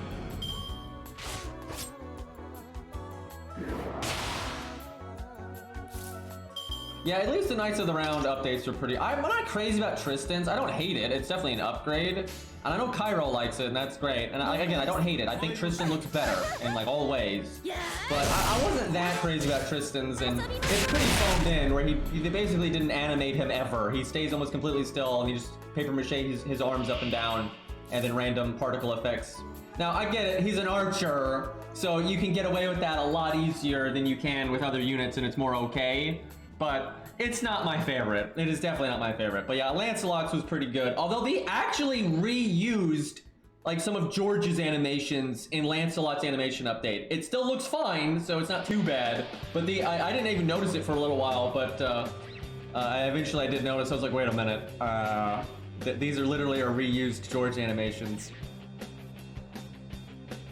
Yeah, and Gwaine, I think Gwaine, they were actually experimenting, because I think they wanted to see about like drawing the fire effects instead of using particle effects. And I think they were doing that because maybe Burgess or something. I can't remember if she uses like drawn effects too, but she might. So I think they were kind of experimenting. So I know they've used like now hand-drawn or 2D animated, you know, flame effects again. So I think Gwaine might have been like a little testing ground for that. But I'll take it. I'm not going to complain. Alright, we're gonna Brave Chain the big boy here. Actually, we'll Brave Chain one of the smaller ones, because hopefully we're just gonna kill the big one with Crazy Pants. I don't remember if Virtuo's hand. I haven't used Virtue in a while. I know some of her stuff is absolutely particle effects. So I'm not sure. Egwene's NP line's not as good, but the NP itself looks much better. So what I just do for my videos is I edit in his old NP voice line into the new animation, and then it's fucking incredible. Dude, it looks so good. When you have the new animation with the old voice line, it's so good. But yeah, it's unfortunate you don't get that when you're just playing the game naturally.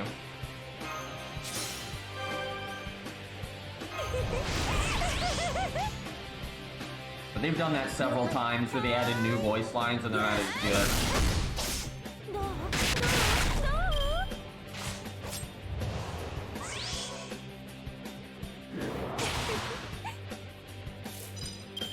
I don't like them reusing stuff for animation updates. I think you want your favorite character to be unique and feel like themselves, and not like they're just, you know, copy pasted of someone else.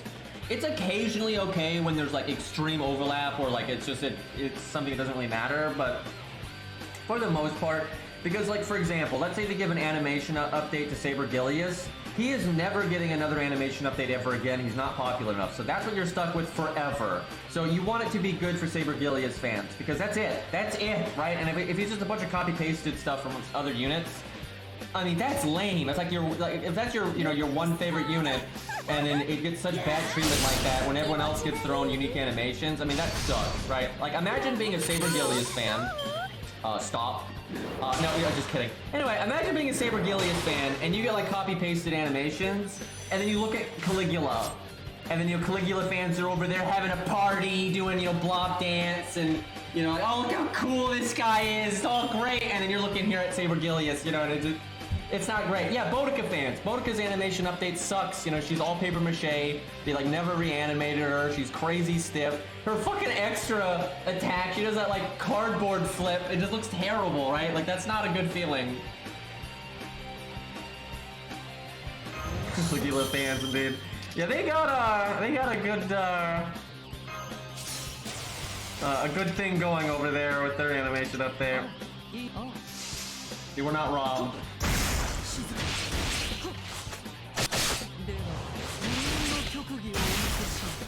Yeah, Boudica, everyone says statue of Boudica, but it's accurate. Like, she's so stiff and everything.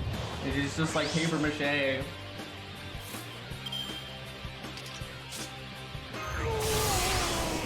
Man, we actually kind of struggled here. We've had a lot of dead units, and we did kill that 11k one forever. Because Salami got deleted.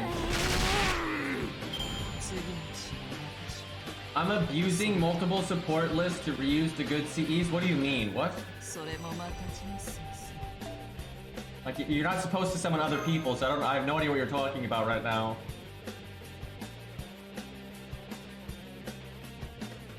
Like, I don't expect Cairo is cheating right now, but I don't understand the sentence.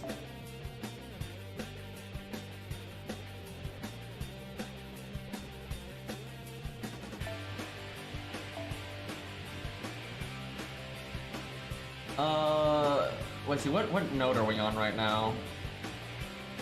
This might actually be Phantom of the Opera. I'm not sure, but I know he's at some point and there's an assassin here, so...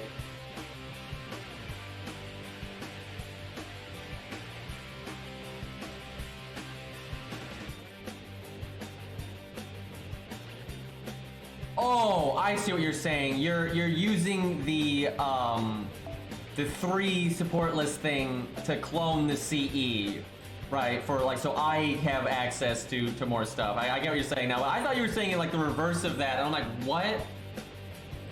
I didn't expect Cairo to brag about team stuff. You gotta understand, man. I hang out with this guy a lot, and it's not like when we're playing EDF, Cairo's bragging about, oh yeah, I like covered my teammate, and like, no.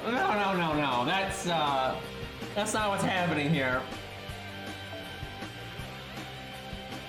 Alright, if this is Phantom, I'm gonna want Anastasia here.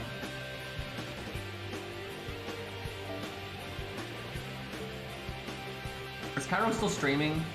Yeah, he's just coming in here to shit. He doesn't even have the stream like sound on, I don't think. He just can't, he did a drive-by.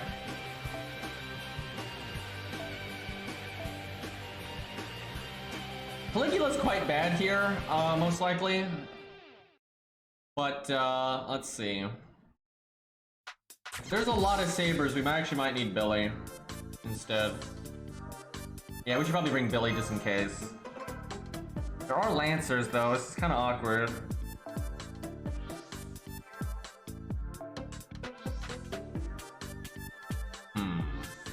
What about that music, though? Do mash on the front.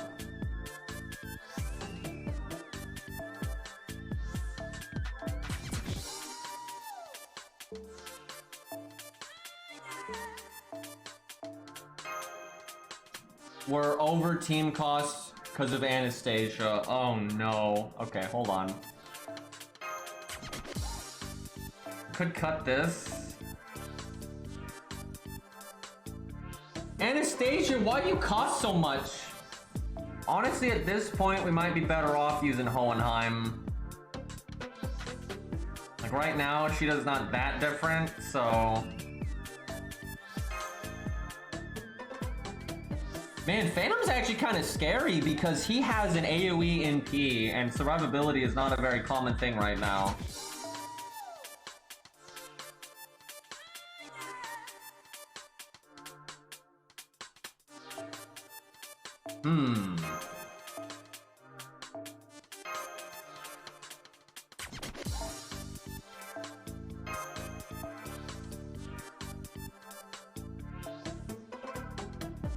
Is this seriously the team right now? We're bringing 5 units. What's killing us? What's the... Okay, hold on. I could cut this, because this really doesn't help much.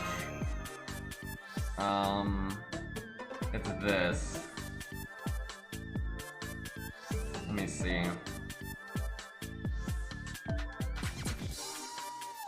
We need to get rid of one team. It's probably okay if I ditch this. It's not that good.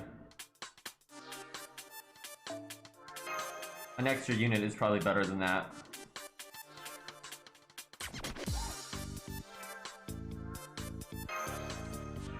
Okay.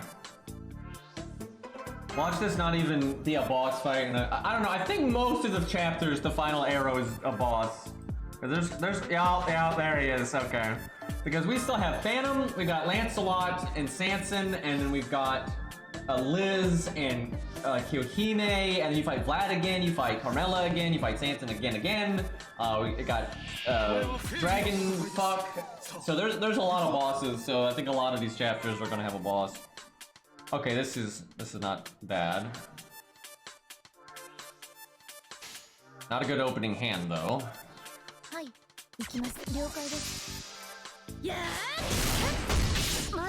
She's loyalty, of course she's expensive, yeah.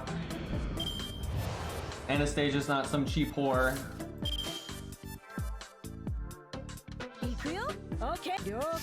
Good little MP gain here.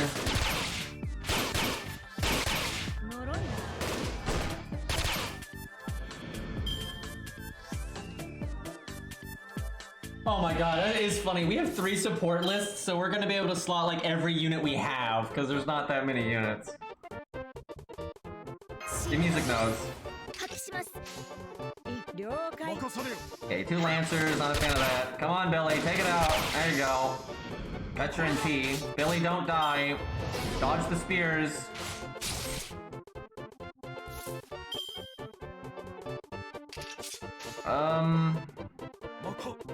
Okay, Gilius surely can do this. There you go. Okay, this guy only has 1 action per turn now. You idiot! You cast poison on the one that's already poisoned. What a scrub. All the other French soldiers make fun of this guy. He doesn't know what he's doing. Now he's dead. He could have dotted someone and been useful. Phantom's theme. 40k though. Alright, we're starting to escalate a little bit.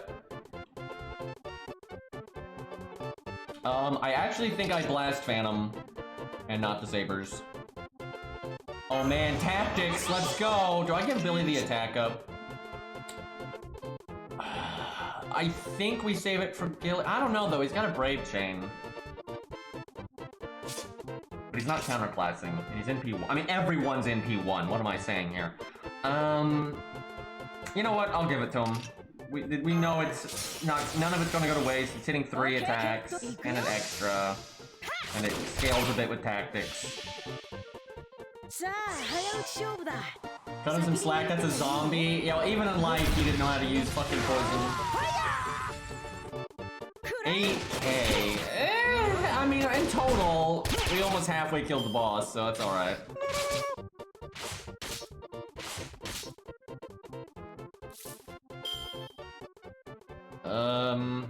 And Billy's getting very favored by the deck here. I guess I heal Nash, because I want to use her second skill at some point, and I don't want her to just die. Actually, that zombie, though, even though he talks in twice in a row on the same unit and fails, the amount of damage it's done to Max is quite a lot.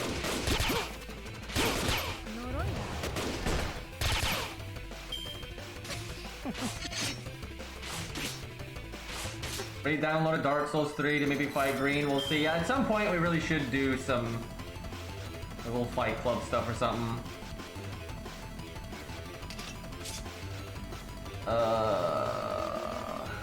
Let's see here.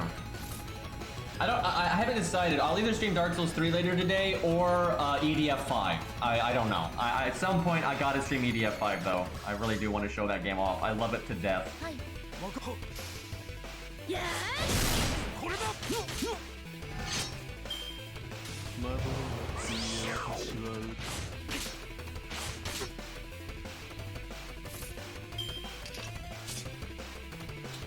Let's see.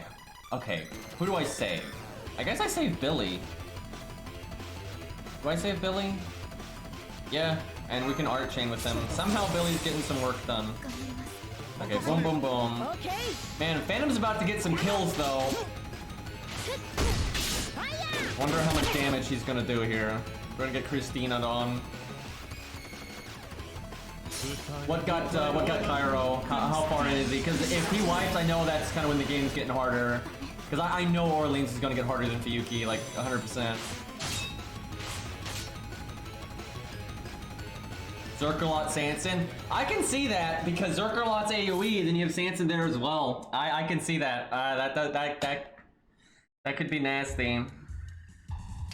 Okay, the question is, do I evade Hohenheim right now? I think so.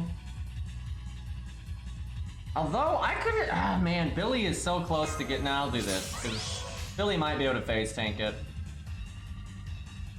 Okay, Hohenheim gets his MP, that's good.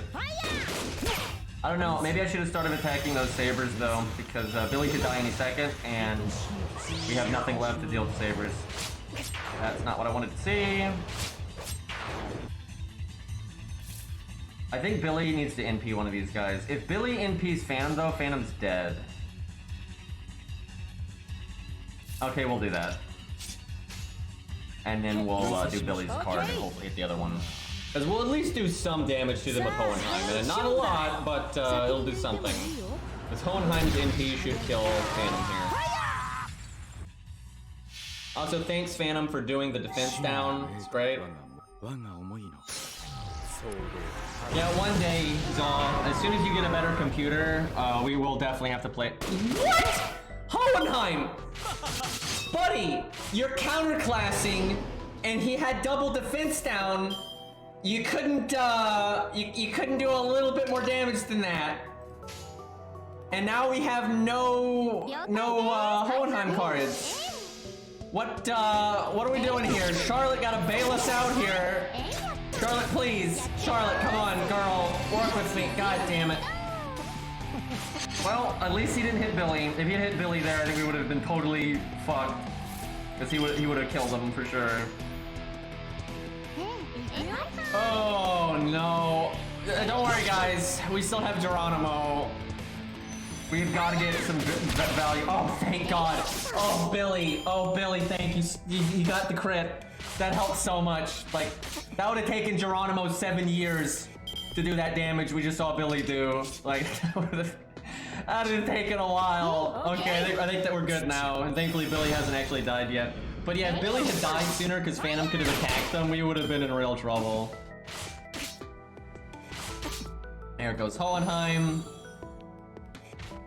Oh, at least Geronimo did have the tanky CE. Forgot about that. Alright, we got it. It's fine. I got a little dicey. That was definitely the hardest stage so far, but not too bad. Not as hard as Fuyuki still.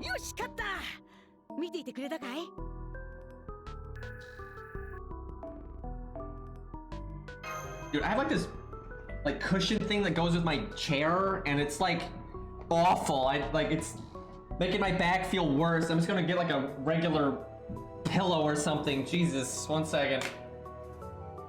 It's like the worst cushion I've ever seen in my life.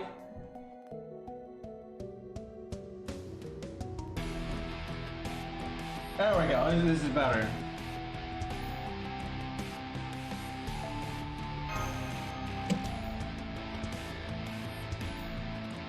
I do need to get, I have a good gaming chair for like streaming, but it's kind of old now, so I might need to get a new one soon.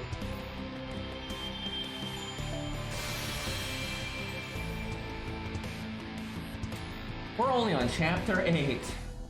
Oh my. So this could be the chapter that Cairo's on. We'll see. Oh boy. Okay, it's just riders right now though, no big deal. We can bring Caligula for the FP. Chat, I'm starting to get scared. I can feel it. I can feel the Fuyuki, like, because Fuyuki had that turn. It went from like this just casual nonsense, and you felt it so fast when it just got like so much harder when you were like low level.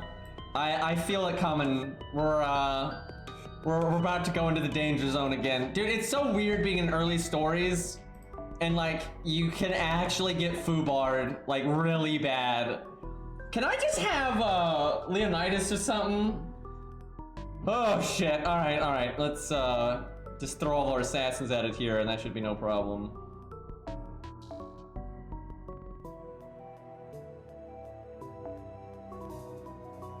Do it like that.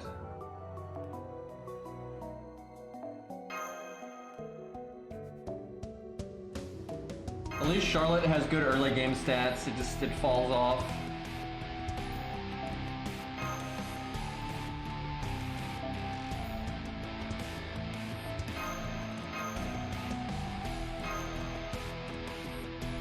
What is our plan for Sanson and Lancelot?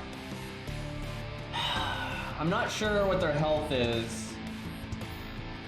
I feel like Lancelot is the one that needs to die first because any of my classes can do it, and he's AoE, where Sanson is single target. So I think we zerg down Lancelot. And then we clean up on Sanson. We'll see though. And I know you've at some, then like, you know, they retreat and then Lancelot doesn't because, you know, Arthur drool. Then you fight him again, but that one I don't really remember, like, how that shouldn't be that bad if he just by himself, although he'll probably one-shot us, so...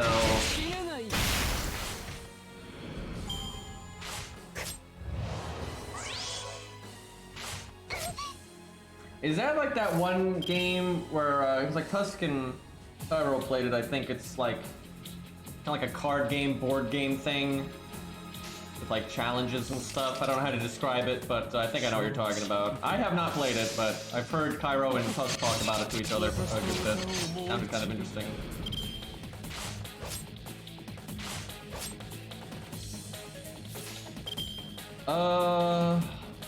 Guess that. Try to get her NP.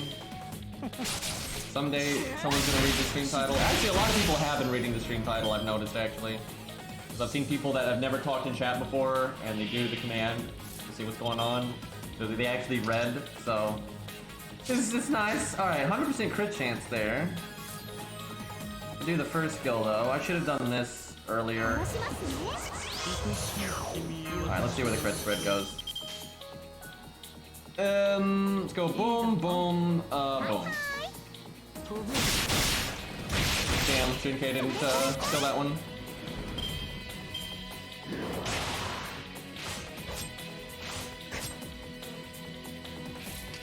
Yeah, that did sound like an interesting game, honestly. Is it an indie dev? I don't even know. but I kind of suspect that it is because anytime I see like an interesting original idea that actually sounds fun to me, it's pretty much always an indie dev. Because, you know, AAA industry is great.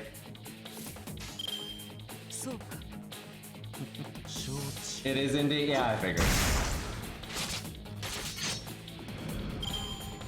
There are some devs out there, they're not AAA, but they're not indie either. I find a lot of those games are good. Like, they're like, you know, A, right? They've got like A budget, maybe A publisher, but they're not like, you know, big max budget at all. You know, stuff like EDF, right? They don't have like a huge budget at all. They're not that high profile, but they're not an indie dev. We might be able to kill both of these with the extra attack. Get the 3-of-a-kind bonus attack up. I followed for over a year and never typed. Yeah, that's high quality lurking right there. That's actually really funny. I'm like that too sometimes though. There's some streams that it's like I like them and it's not like I have any problem. I just, you know, I don't need to talk and I just hang out, you know, and sip my tea or whatever. I don't even think about it. Just watching the show. Dude, I've seen that AAAs with the NFTs, dude. That's so gonna. Okay, look, I'm gonna date myself, but I've been around a while, and I've noticed something, and I want Lost's opinion on this because he's like the same age, rough. He's just barely younger than me, and I suspect he has noticed this exact same trend, and a lot of idiots fall for this trend over and over and over. It's like people are always trying to make a pyramid scheme work, and they just keep reskinning it. It's just a pyramid scheme. People want to buy something and sell it to somebody, some other dumb schmuck for more money. And like, it's just, I see that over and over and over. And like, people just keep adding extra hoops and adding like window dressing to try to make it look like it's not a pyramid scheme. But it's just a pyramid scheme. And then you have people on raw copium just trying to defend it and acting like it's not a pyramid scheme. It is crazy. And like NFTs are that like 1,000,000% because they don't offer any value at all. At all. They're not like Bitcoin, right?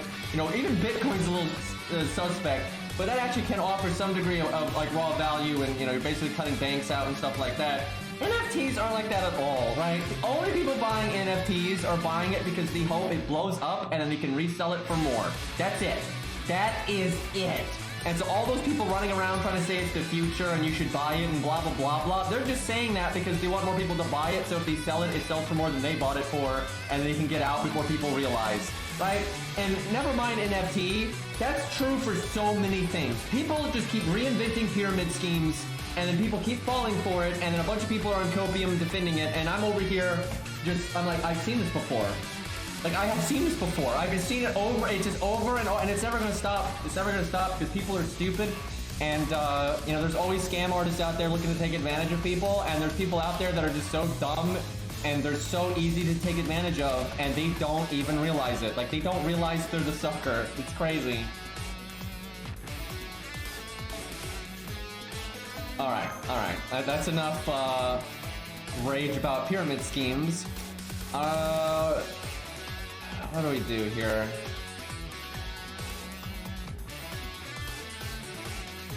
When do you recommend rolling for the first time on a new account? I'm playing with FPs and starters, 4-star right now, 300 SQ.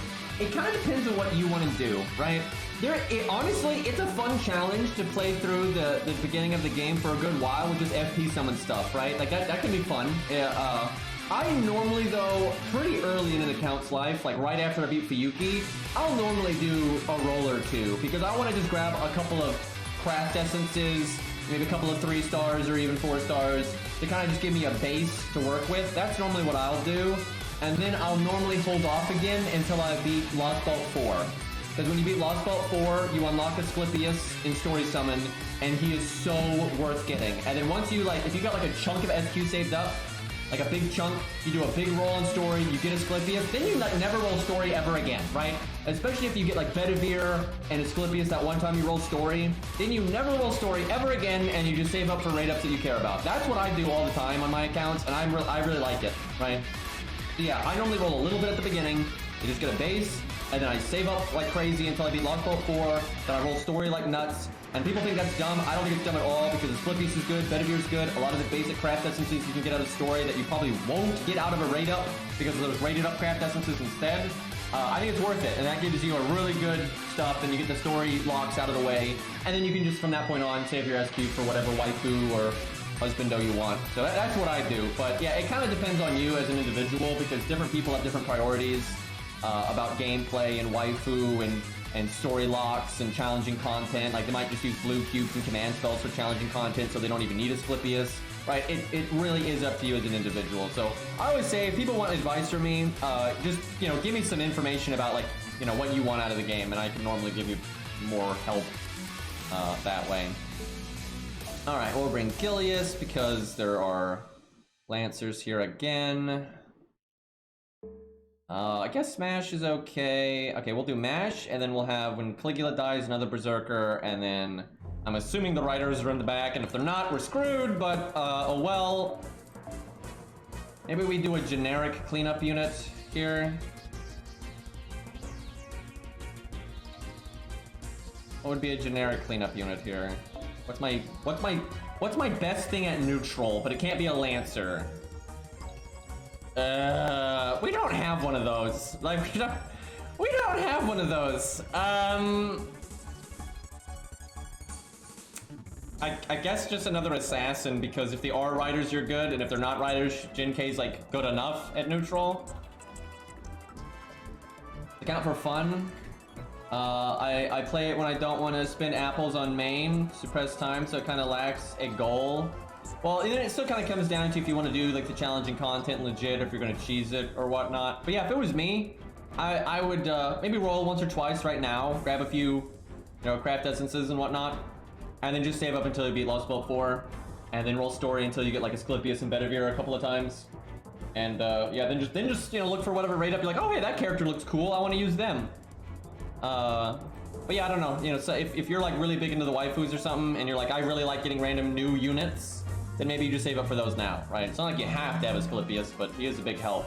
I will say, if you happen to have Martha Ryder, then it's a lot easier to get by without Asclepius, right? Because she also removes debuffs. That is not the unit to put that on, like, no way. Okay, this is significantly more reasonable now. Alright, we're good. We're almost getting to the point where I can work in some real craft essences without it destroying my team cost, but we're not quite there yet. I'm gonna pay attention to the story here. I want to see if... Okay, that is the background where you fight Lancelot and Sanson, but it's also a background they use a million times. So... hard to say.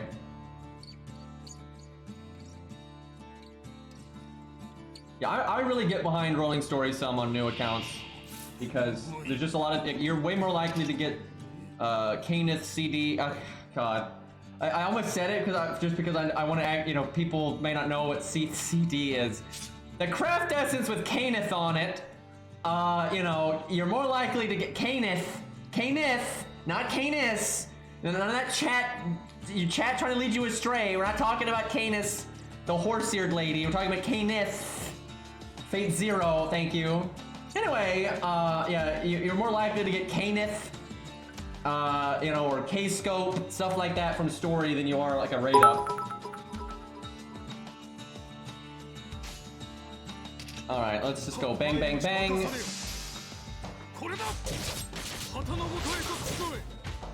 I just like how now when I say just Cainith, everyone starts spamming Cainith, right? To just muddy the water. You guys are terrible, by the way. But you know someone's been new to the stream, and they're like, what is going on? Why are there Canis CDs in chat? What does this have to do with making a new account?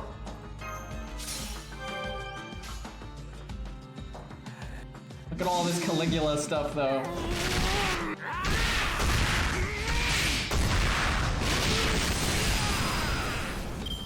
Man, does anyone even buy CDs anymore?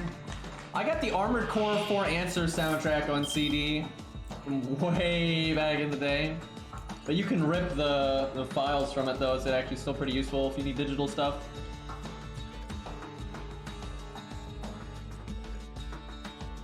Don't do it, Zert. Don't do it. You're one of the few people here that's respectable. Don't join the degeneracy.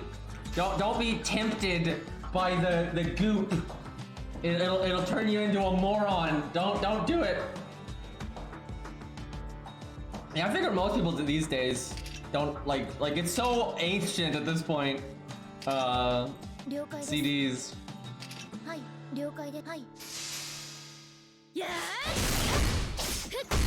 Respectable.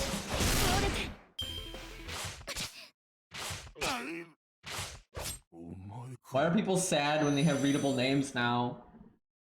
Although I will say that dark blue name, and I've got Twitch in dark mode because I'm not a heathen, of course. It's actually super hard to read.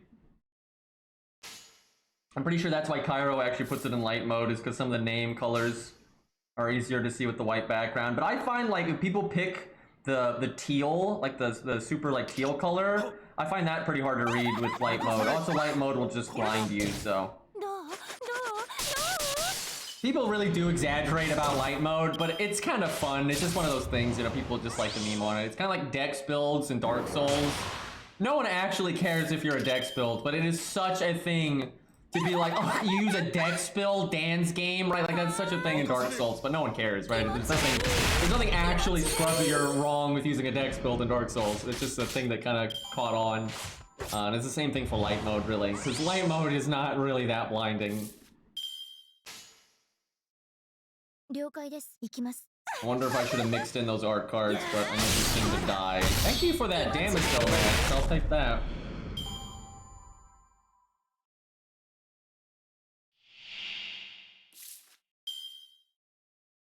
Nah, Dex builds actually have pretty damage.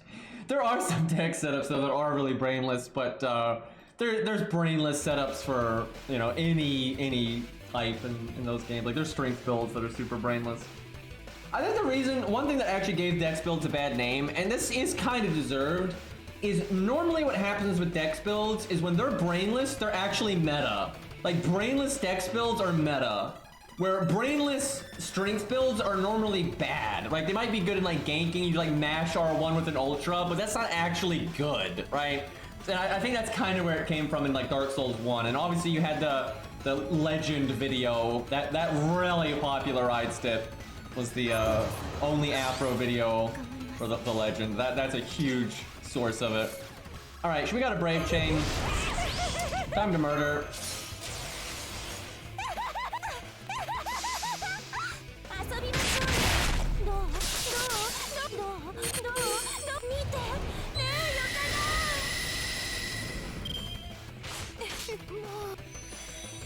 Because I'm thinking about like the brainless builds in Dark Souls 1 and 3.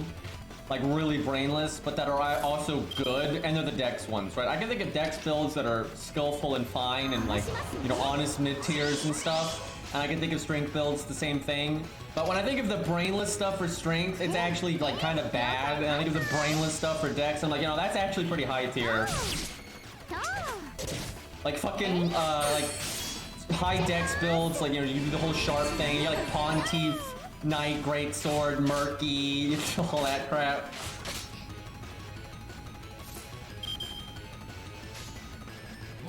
Little washing pole, that was a good time. Alright, I think we might be about to fight Sanson and Lancelot. We'll see though. It's either this chapter or next, I suspect. I can't remember if there's trash mobs. I hope there's not, because trash mobs are legitimately a threat at this point in the game. But I bet you there is, so.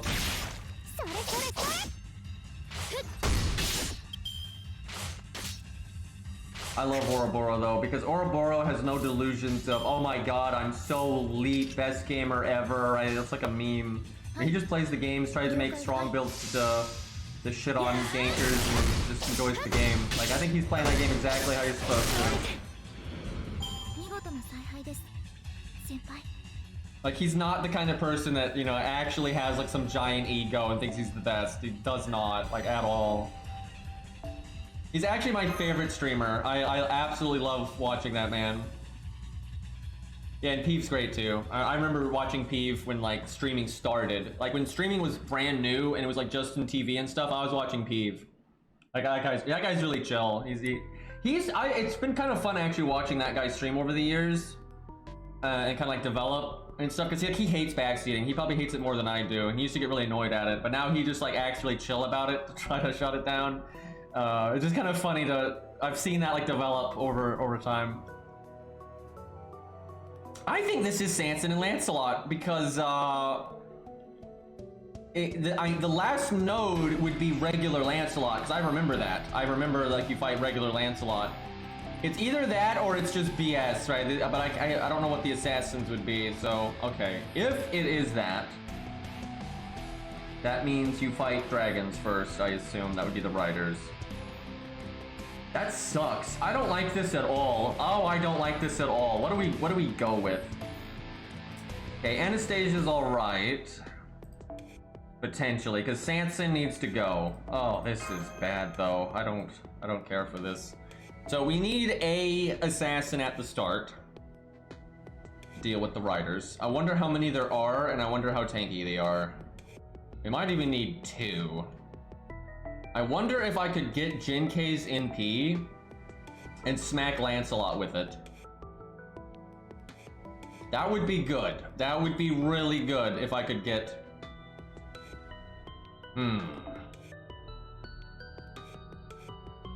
Discord, I definitely don't use light mode for. That would drive me a little crazy.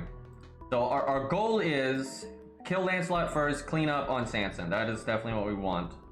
Sanson can insta-death though. That's actually kind of annoying. How come their insta-death gets to be good and then ours is poo-poo? Like, not the fairest thing I've ever seen. I wonder if I could get both of their NPs for Lancelot. And just boom boom. Because man, Lancelot needs to go. Alright, real quick. I'm gonna, because she's a 1-star, let's see if we can just coincidentally get Charlotte like NP2 or something.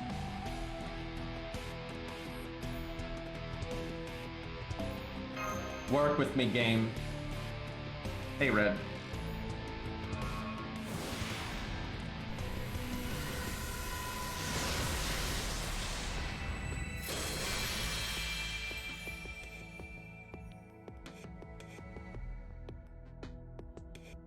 Well, that's not Charlotte, that's Hans. Come on, game. Oh, okay. I actually didn't realize we didn't have Jason yet, so that's good. But I really need Charlotte. I want that NP rank for more oomph. Damn. We didn't get nothing. Okay, we need that. That's good. Kyra already has it though, so kind of lower priority for me, but still. Couldn't give me a Charlotte though, eh? Let's try to... What's even like worth a damn here? Not a lot.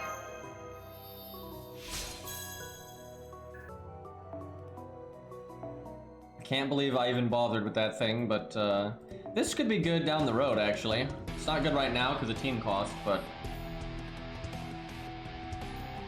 Okay, none of this other stuff really matters.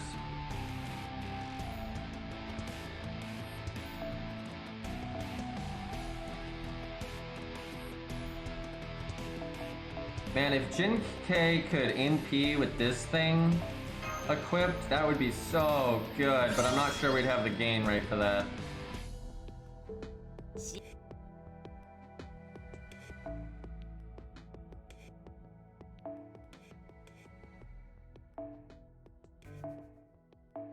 We might need to cut this. We might only NP with Jinkei then, we'll see. Okay, so...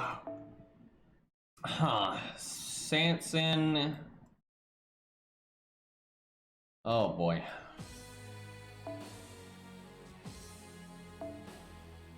We're back to this sad Geronimo gimmick.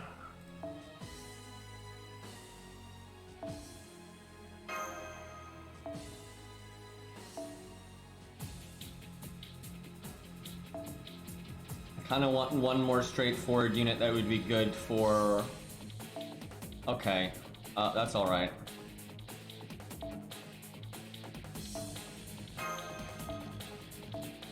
Damn.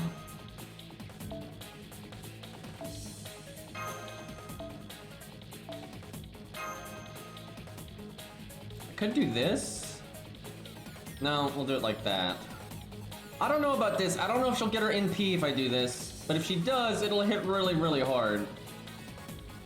We'll try it. That's the goal. We're gonna try to really focus on NP gain on Jin K while we go through these trash mobs. Assuming, oh god, what if, I don't even remember, what if it's just Lancelot, Sanson, and then one Wyvern? Because then this is the worst setup ever.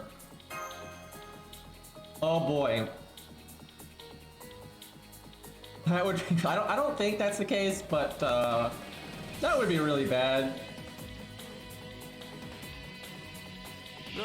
Okay, I don't know, it's 3 waves. Maybe this isn't actually a boss fight.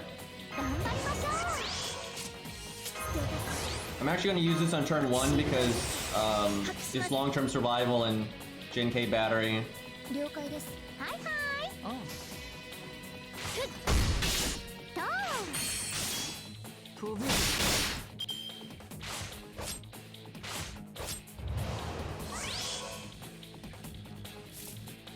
Okay. I hope she crits so she kills it. Damn. Oh well. We get overkill at least. I don't want to go too slow though because these guys can start critting and then bad things happen. As seen here in this picture.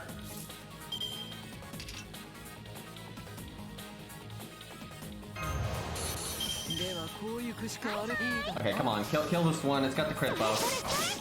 Get that out of here.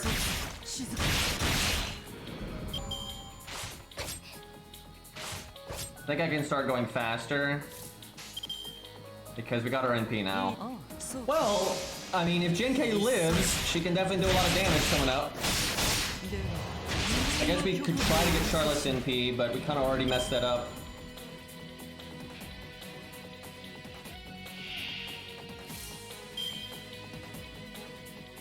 That one's got 7k. I could do that art chain, but I want to actually kill these guys. I don't want to die before we get to the 3rd wave. Which I'm honestly not sure if it's the boss or not. I don't know, because these are all riders, and that means there's still a berserker and assassin, it's probably them. And that means the next stage is just raw Lancelot. That was a sentence.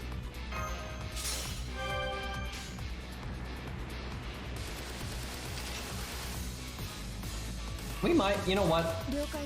Let's see if we can get that Charlotte NP.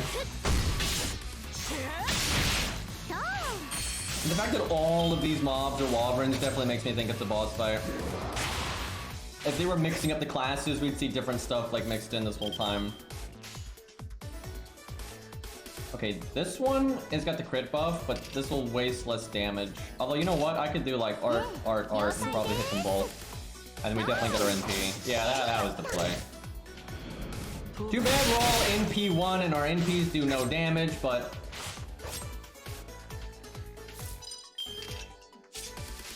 Oh hey, we can make stars here. That's pretty good.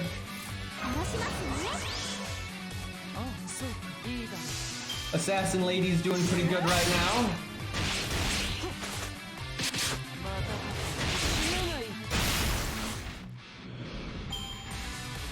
Alright, what do we got here? It is... Yeah, that's the... Okay, 28k, that's not too bad. As long as we kill him quick, we're fine. He can probably one-shot us, though, so that's a thing. Give this to Jin K.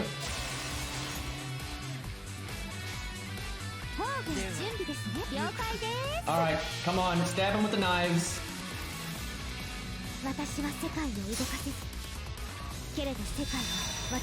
Stab, stab, stab.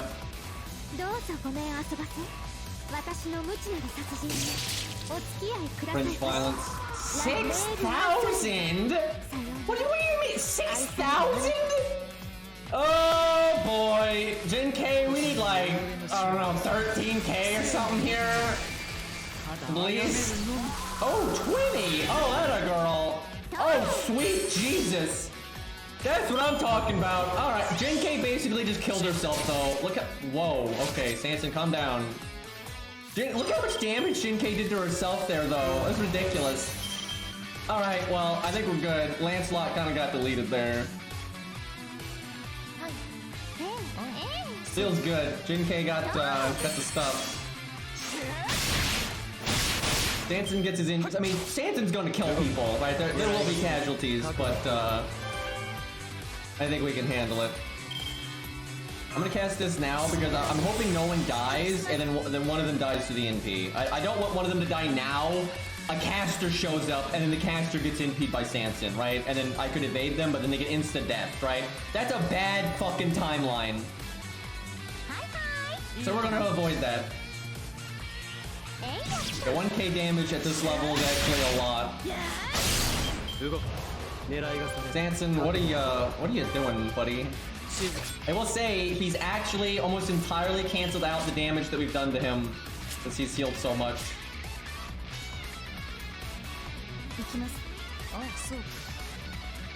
Watch out for that anti-human damage. If he does anti-evil, that actually works on several of the people that we brought. It's overdosing. Okay, goodbye, Nash. Jinkei's evil. Alright, we had a berserker, so it's 2 casters after that. Well, she's gonna die pretty quick, but I don't know, I'm getting a little worried now. We're getting so little done that by the time a caster shows up, he might be about to NP again. Okay, I'm really glad someone died though. I need my casters out on the field as fast as possible. They need to get work done before they get NP'd, potentially. Not the deck shuffle that I wanted to see. Okay,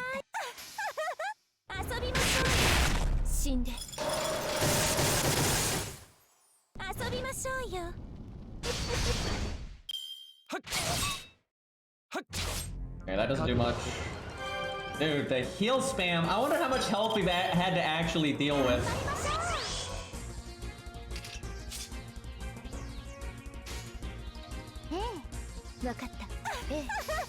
Actually, I think I should have put Salome last because she's got the attack up still.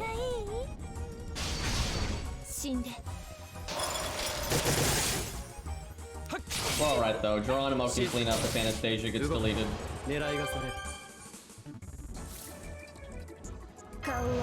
Pass this now because she could die. Might be able to win right here though. Probably not. No, yeah, I don't think so. Close, but... Alright, who gets the guillotine? Oh, no insta-death. We actually survived. Sanson, you fool. Alright, we got it. Easy peasy. So, Charlotte's NP did not exactly impress, but, I mean, if it wasn't for Charlotte's NP though, we would not have killed Lancelot that turn, and then he could have one-shot somebody, so I mean, it still helped, but Jinkei definitely did the heavy lifting there.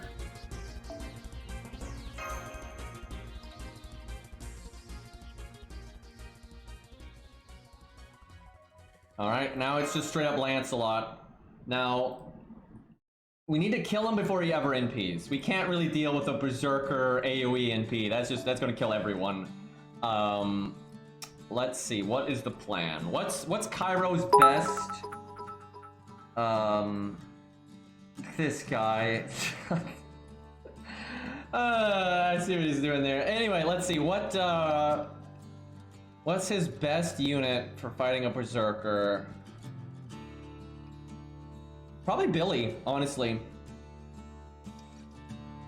Enemy Sanson, more useful than the playable version. That's potentially true, but insta-death. Yeah, I think Billy. It's either Billy or Leonidas. Leonidas is a little tempting because that's some high stats there. And also, if I do Leonidas and I give like mashes and vulnerability, I know no one is dying that turn. And there's also just mash, actually, but let's go Leonidas. I think that's okay. Kim Lon is not quite right here for what's going on, but still.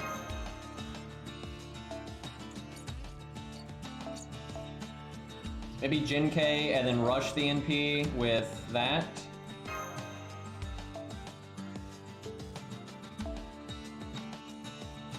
Charlotte's gonna clean up because of the evade. And Berserker Lot should only have 2 actions per turn because LOL Berserkers. He's got the heal that could matter. Team cost though is a bit of an issue with him. Who else here makes like any sense? Not a lot, to be honest. Maybe that.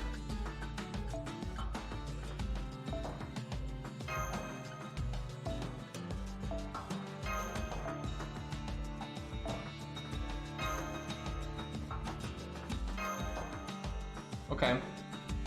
This doesn't look too bad.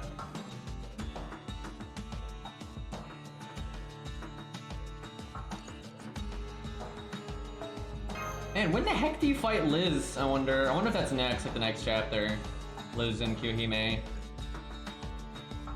I know it's a chapter where you're in town, like, so we'll see where we're at next. 48k. That's a bit. I don't know what I want to do here. I don't know if I want to save the invulnerability for Jinkei because of the battery and then she can't die, or if you just give it to Leonidas and guarantee no one dies there. I don't know. Maybe let's do 1 turn where we don't do anything and we'll do the shield because no one should die here unless he attacks the same unit twice. This is a little risky though because if Jinkei dies, very bad.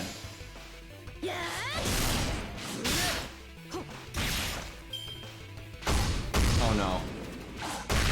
Okay. Don't scare me like that, Lancelot. So Jinkei has a Brave Chain in the next hand, so I want no one to die. So I think we do the thing here.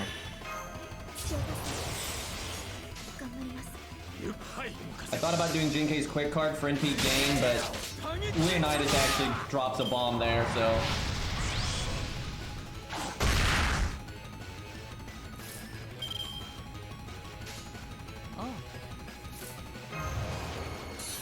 This is unlikely to matter because at this skill rank it's pretty weak, but get 1 crit, take it. There we go.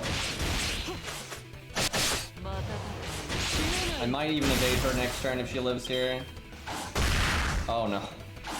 You gotta stop doing this, Lancelot! Okay, yeah, we're gonna evade her. I actually kind of wish Leonidas had died because then we would have gotten our NP smoother, like another 10%.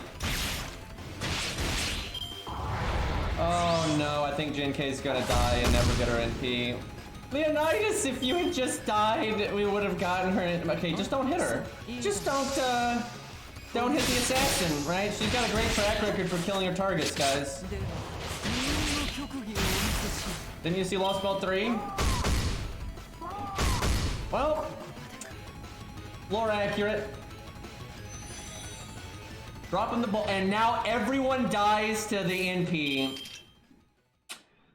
Oh god, this is all Jinkei's fault, by the way.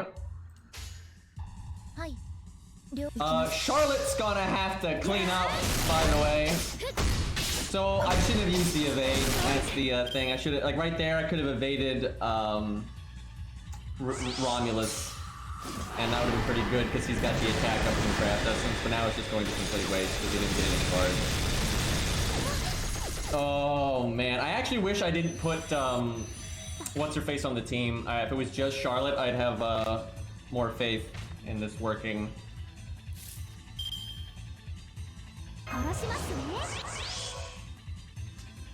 I guess I just give her the attack up now. She's not going to get a much better hand than that anyway. She's got some crit chances here. 40, 10, 20. It's 1 good crit, fairly likely. There we go. Okay, I think Charlotte's got this. Get him with the butter knife. Yep, we got it. Alright, GG. He only has 2 actions, so even if he double attacks Charlotte, she would still live. And then either one of them could have cleaned up 2k. Boy, that was close to going south though. The timing on Jinkei dying right into the NP, that was atrocious.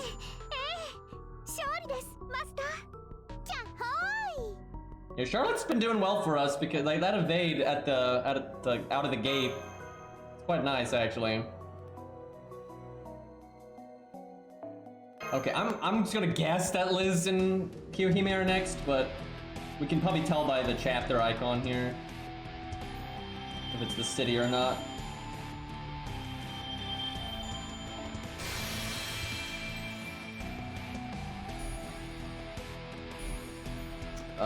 Well, we thought it was, but yeah, that's a free quest. Okay, no, that's not it. Maybe it's here, right here. Maybe that's when you fight them. Because I know you fight them in a city, so it's probably there or there, unless you go back to this place. But I'm guessing it's right here then. I don't know what this is then. It's only 2 arrows. I'm not sure. Huh, we'll see. Lancer, Saber. I know you fight Dion at some point, but I don't think that's until like way later. I have no idea what this is. This may just be trash mobs. But it's only 2 arrows, so I'm a little confused.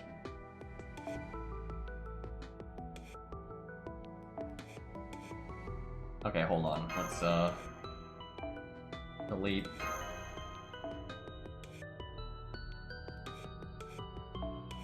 Start with Berserker stuff.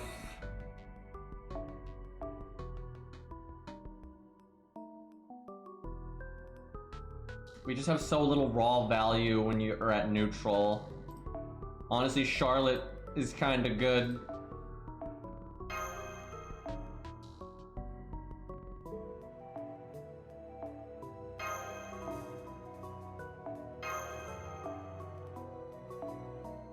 That's not that good on her. I don't have anything that's good on her.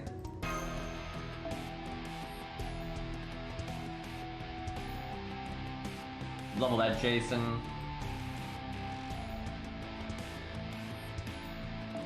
He needs the bond, and I think it's okay to bring him. Can't use that.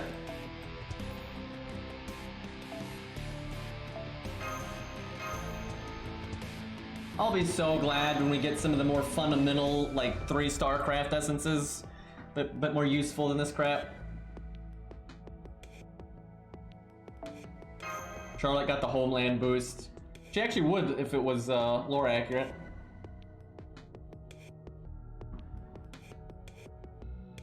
If only there was another 1-star assassin with a better kit than Charlotte, who also started with evade. That's toxic. But yeah, there's a reason why Kojiro is not allowed in this challenge. Even though Kojiro is awesome and I would love to get to use him, but if we allowed Kojiro, me and Cairo would both grail him because he scales so well with grails. I mean, it'd be stupid. Like, he's just way too good. He'd get used all of the time.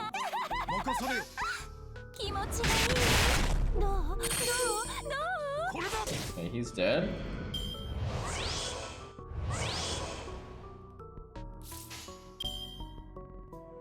I'm loving this account though. I'm just so excited, and it's been really fun to. And like, I care, like when I roll, I care so much more about what I get than normal because of how messed up these restrictions are. And I love that I can only summon Cairo because I don't have to worry about refreshing the support list ever. And it's also, it's like, because Cairo's doing the same thing, I cannot summon something that can carry me. It's impossible, right? And it just makes it feels really like balanced right that way, because like everything we're using is in this exact same boat. But Cairo's trying, so he's slotting things that make sense with the restrictions. He's giving them the best craft essences he can. So it's not like I'm summoning like some, you know, garbage that's not even applicable to the situation. I can pick something that is applicable to the situation. Double Anastasia system, it'll happen.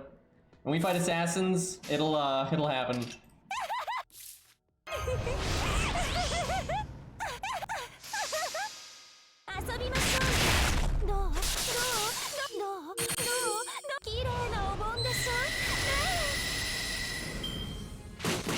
Big bonk. And yeah, actually, if you get Kojiro's 3rd skill, that would be kind of handy, because the archer slot is so bad right now.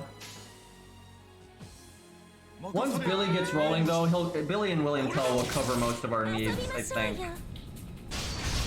I think it's enough.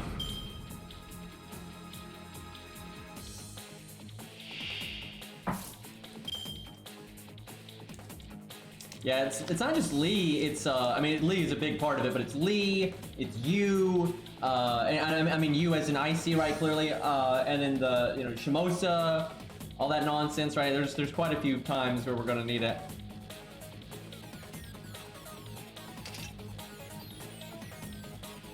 Okay, this is the last wave. Billy's in the back, so kill the Lancer. Oh yeah, Lee's students. That's what Phantom's for, though. Lee's students. That's gonna be a weird experience because there's no 100 face like normal.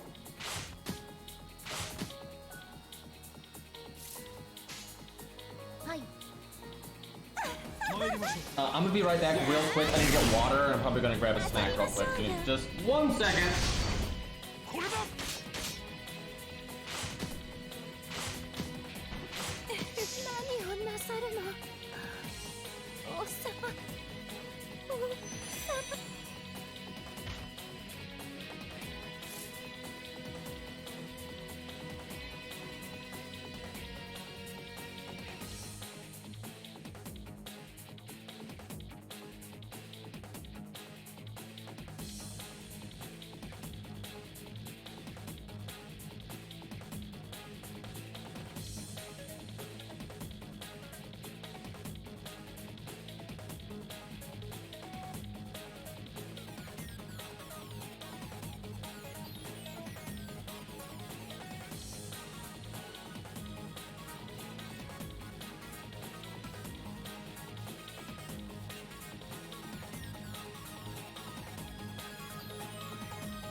Okay, so I said I was getting a snack, but I realized there is no snack food in my house.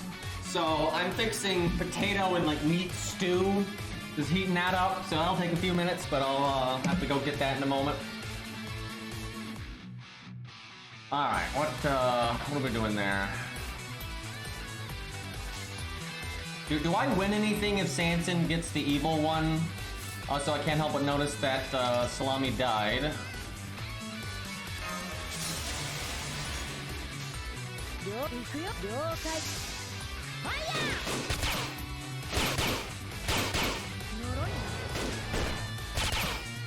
That did not kill.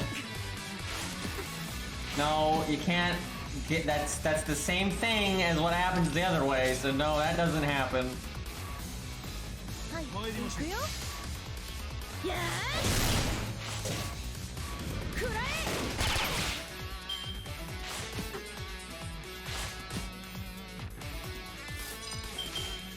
Alright, so...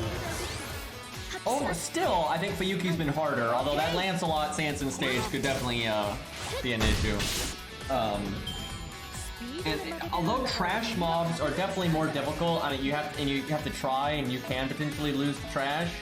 I still wish there was less trash, right? Like, sure, have some trash, and especially when they do more meaningful stuff with it. But the boss fights is still, you know, that's the good stuff. That's where you're really having to think about it.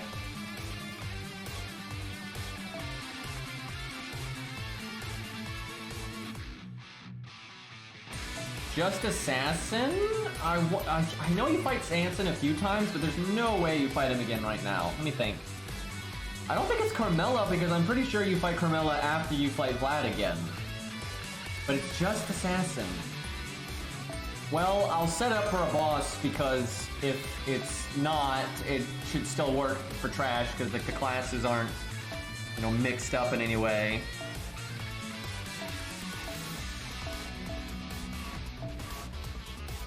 What do we give her? I don't have a team cost for that.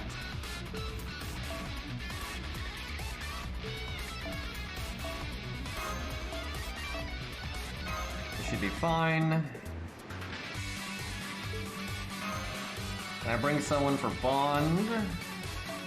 Yep, okay, 45 on the dot.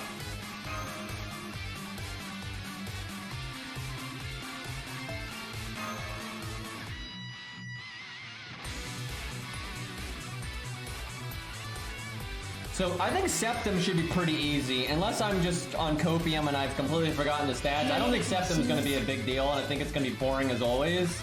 But Oceanus, I think because Oceanus is the first content they added after, like, you know, the game launched, so people had time to farm, so they kind of stepped it up a bit. Especially on JP, not so much for NA, because that was really disproportionate on NA, the amount of farming they got to do. Anyway, so that is going to be a big difficulty spike on Oceanus. I think there will be much blood there. Because Hector, Demon God, that's going to be a huge problem. Hercules, let's see. So, right now we're at level 10 to 15. So it's going to be like 20-ish for Septum. So it's gonna be 30-ish for Orleans. That's not Orleans. Oceanus. I keep saying Orleans. That's gonna be rough. That's gonna be rough. Like the Demon God, I think, is just gonna slaughter people. Okay, this could still be a boss fight after all this, but I mean, it's so many assassins. I don't know. I don't know what the hell is this stage. This might just be filler on your way to the town.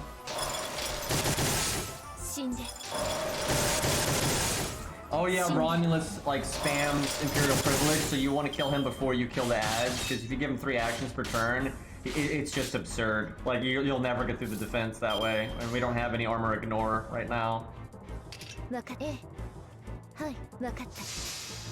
I have no idea what their health is like in Septum though, but we'll be level 20-ish by then, so hopefully we'll be alright. There's the fight with Attila at the end. We'll see how much health she has in comparison to Saber Alter. That's gonna be kind of fascinating.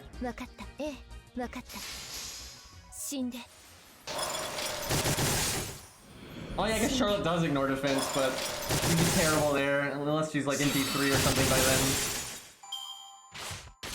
We actually get FP decently quick. Most newbies get almost no FP, but me and Cairo are summon spamming each other like crazy. Like, the next time I log in and it shows me, like, I'm gonna get quite a bit.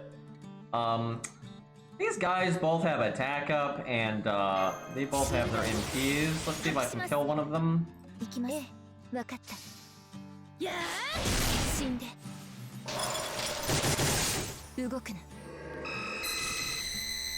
Chat, I just got 2 K-scopes on my ult, but I has none on my main. Why is reality so cruel? Yep. Well, I mean, at least you have K-scope over there now, and hopefully you'll just get it at some point on your main. Do you have Cope scope though? These accounts, has Cairo, surely Cairo hasn't gotten K-scope yet. But I wonder who's gonna get it first, me or Cairo. There's K-scope and Cope scope.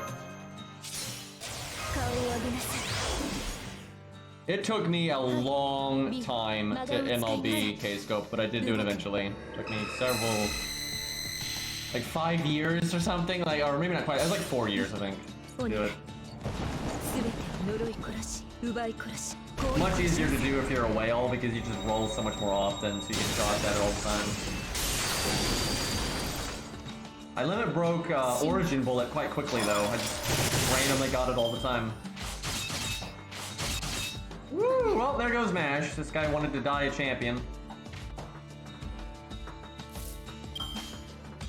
Alright, let me go check on my stew. Make sure I'm not blowing it up.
Alright, I am back. Alright, what chapter? Surely Liz and Kiyo are next. Like, I swear, they're not like some late game Orleans boss fight.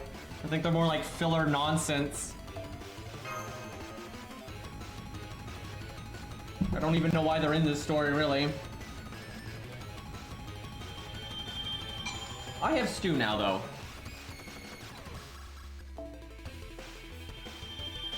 And it is good.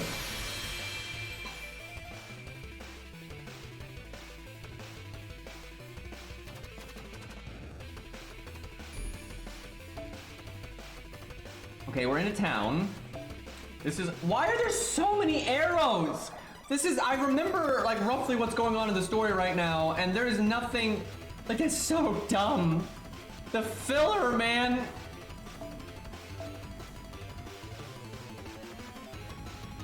Yeah, I generally like stew more than soup, but it depends. I wish I had my own archer.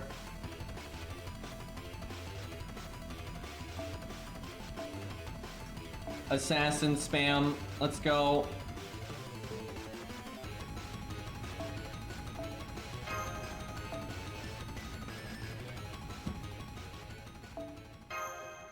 Kinda doing whatever with the craft essences on this one. I'm more interested in my stew, to be honest.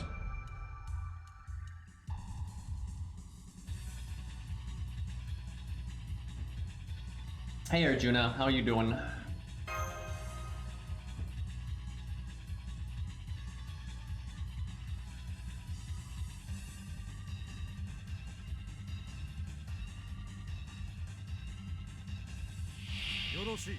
Skeletons.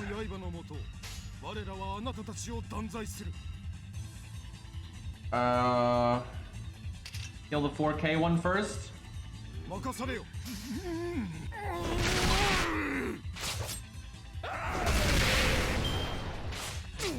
Caligula, can you dial it? Oh, I mean that's one way to dial it back, but I was trying to enjoy my stew and then he's just yelling.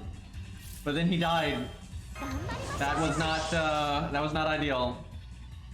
I take it back. You can come back and yell more.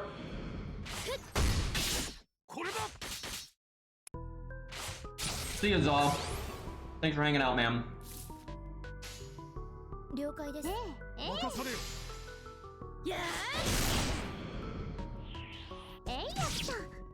これだ。 I just, Chad, I just cheated on accident. I looked at Kairo's stream for a second, and I saw the amount of health that that Liz and Kiyo may have. Like I was just looking over what he was up to, and I just saw their health. So we cheated. I didn't mean to though. It's just co-op. It's co-op information. My teammate giving me info, guys. It's fine.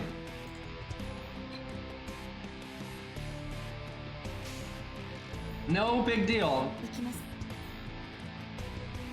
I'm not even gonna try to get her NP negative 10 points. とやっちゃいます。1、2の Oh, you're right. Music is looping. This is a good song, but yeah, let's what do we go with here? Get some Gundam. Here we go. Wow, the game really wants Charlotte to get her NP. 発揮します。はいはい。了解です。やった。それそれそれ。それそれそれ。やっちゃいます。1、2のド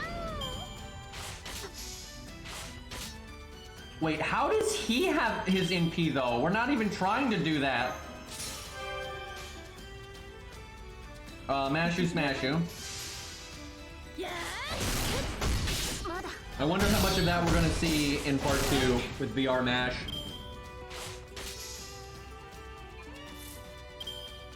I have a feeling a lot.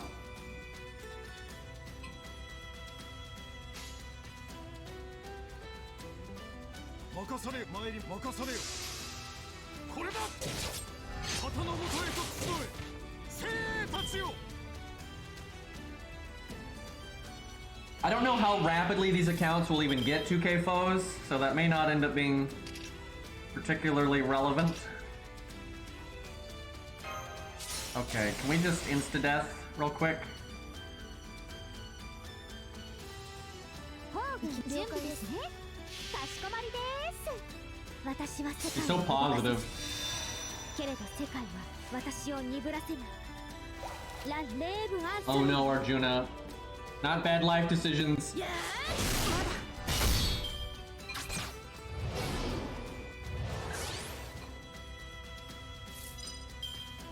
Well, we didn't insta-kill, and we didn't really do any damage, so 今こそ time for yelling. セイント。オー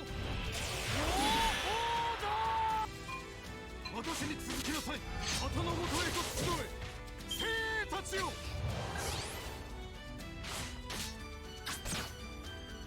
Alright, this is his last turn of the buffs, because that makes sense.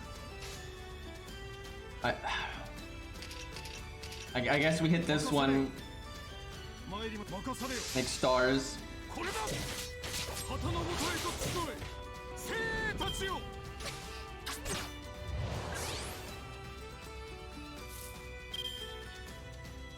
Man, I don't know what I did. I guess it was just that pillow earlier, or how I slept. My back is killing me. I'm old, man. Gotta get a better chair than this. Grandpa Green and his 行きます。 bad back. 行きます。やー。 Where would you rank Berserker Lancelot? I mean, it really depends on all kinds of variables, and like if you have Scatty or not, and that kind of thing. He's okay. I mean, he's not the worst, but he's certainly not the best. His old shtick is like, 了解 do です。 NP, clear a wave, make a bunch of stars, do a really big crit on an important target after that. And that's good. That is a useful thing that he can do. But a lot of other people can do that these days. And they also have survivability, or they also have battery, or you know, they have more than what he has. So although what he does is reasonable, there's a lot better out there nowadays. So unless you're doing double scatty stuff, there's nothing exceptional about him. So it'd be quite nice if he got a buff.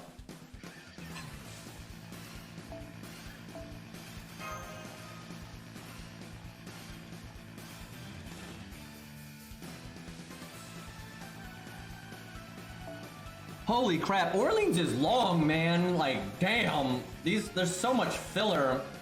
Okay, it's just Rider and Archer. I've got a lot of Lancers and Assassins, so Caligula for the FP.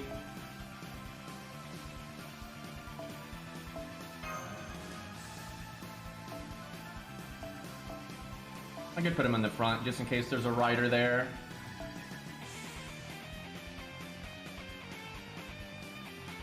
Just don't always follow the class order that they show. Could put an assassin in the front then.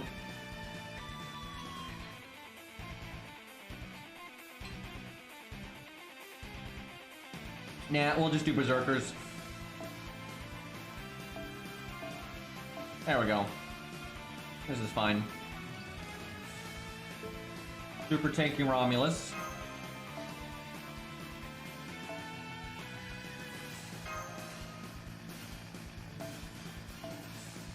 Oh, how about that? Can actually use a craft essence.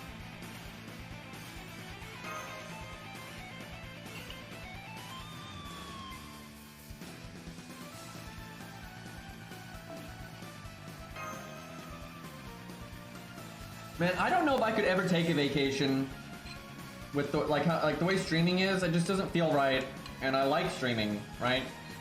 What I would probably do is if I took a vacation, I just wouldn't stream like every day. I'd maybe just stream, you know, a few times in the week or something. That's probably how I would do it. And I would use the other days to, like, you know, do things with friends and family or do something around the house or something like that. But yeah, it feels kind of wrong to take a vacation. And this is my job.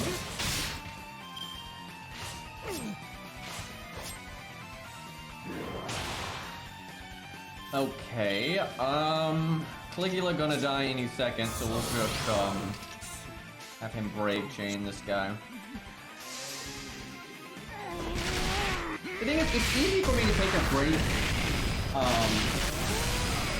while streaming, if that makes any sense, right? Streaming is just not that stressful for me, right? It is for some people because, you know, introverts, extroverts, all that. But generally, it's not stressful for me. Like, at all. I like streaming. It's fun, right? I like hanging out with chat. You know, and a lot of my regulars I've known for a long time, and it's fun to joke around with them, and, like, for real, chat, like, you guys have warped my brain, by the way. You guys have no idea.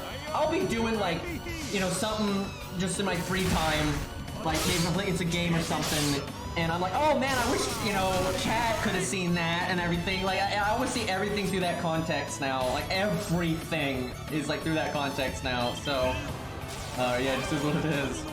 But yeah, generally, the only time I don't really enjoy streaming is, like, you know, like, the peanut gallery comes out and all the backseating, and you have a lot of new people that are just being shitheads and stuff. You know, that gets annoying, but that doesn't happen very often. Like, Lost Belt 6, that wasn't fun. I could have used a vacation from that. But the other 95% of the time, streaming is just, you know, fun.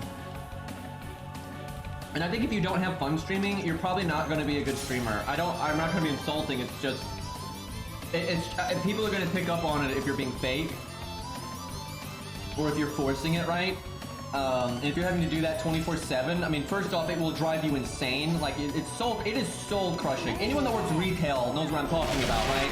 When you have to behave in a way that you don't actually feel right now, right? You have to act happy when you're not happy, or you have to, you know, that kind of thing. It's soul crushing. And if you do that for a long period of time, it will, it's not a small thing. It will absolutely warp you, and it can be very, very damaging. And so if you're trying to force being a streamer and it's not natural and it's not, you know, it won't work. And I've seen it. I've seen streamers that, you know, try to force it and they get kind of stuck in it, and, you know, they're miserable. Like, so miserable.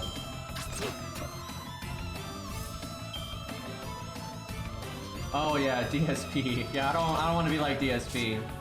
And what actually just shocks me is the fact that he does make, like, not the most money, but decent money. But I don't, it's wild. But, you know, it's not up to me to say who people should pay attention to, who we should enjoy watching. So, but that guy's been through so many scandals and so so much drama, but yeah, I don't know. I don't even. He could have changed. I haven't like seen anything from him in a long time. Yeah, he does make money off his haters. I know like his haters will like sub to like troll him and stuff like that, but like that's pretty. I'm not gonna lie, but you know, DSP might have a kind of a, from what I've seen, like I said, it's been a long time, but you know, he generally has like a bad attitude and that kind of thing. But honestly, between him and people ironically, you know, subscribing to him, or like I'll see people that like they'll donate to him and then try to do a chargeback, right? Guess who I have more respect for, DSP or those guys? It's DSP, right? If you're subscribing to someone you don't actually like, you're a moron. Not only are you a moron, but like you're and then if you do shit like, you know, you donate to them and you try to do a chargeback and stuff, now you're immoral, right? So when I compare DSP to like those kinds of people, DSP looks like a saint, right? He's just a guy with a bad attitude and, you know, kind of got stuck in maybe a job he doesn't necessarily want to do, right? That's not that big of a deal ultimately. Like, sure, maybe a bit of a bad attitude, but a lot of, I think most of the people that make fun of him also probably have a bad attitude, right? A lot of humans have bad attitudes, right? We all could improve ourselves, right? So, yeah, ultimately, a lot of his, you know, haters and stuff, I think, are the bigger problem. Now, there's some people that just don't like him, don't respect him, but they don't, you know, they don't do stupid shit. You know, they don't try to troll him. They just like criticize maybe what he does, and that's fine, right? That's totally fine.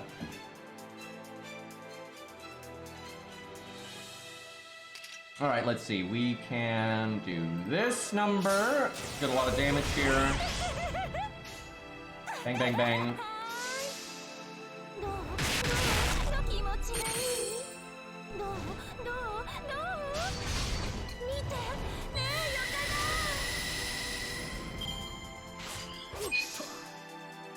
Well, there's more to that drama than people in chat are explaining. It's not really that clear cut, but I'm not getting into that because that is nothing to do with anything, and I'd rather play FGO right now, thanks. Oh hey, we have Hector's NP. How about that? Can he do 2k at neutral to that other one? I'm gonna target that one in case he can't. Because if he kills it, then he'll target switch, and if he doesn't, I want to kill it anyway.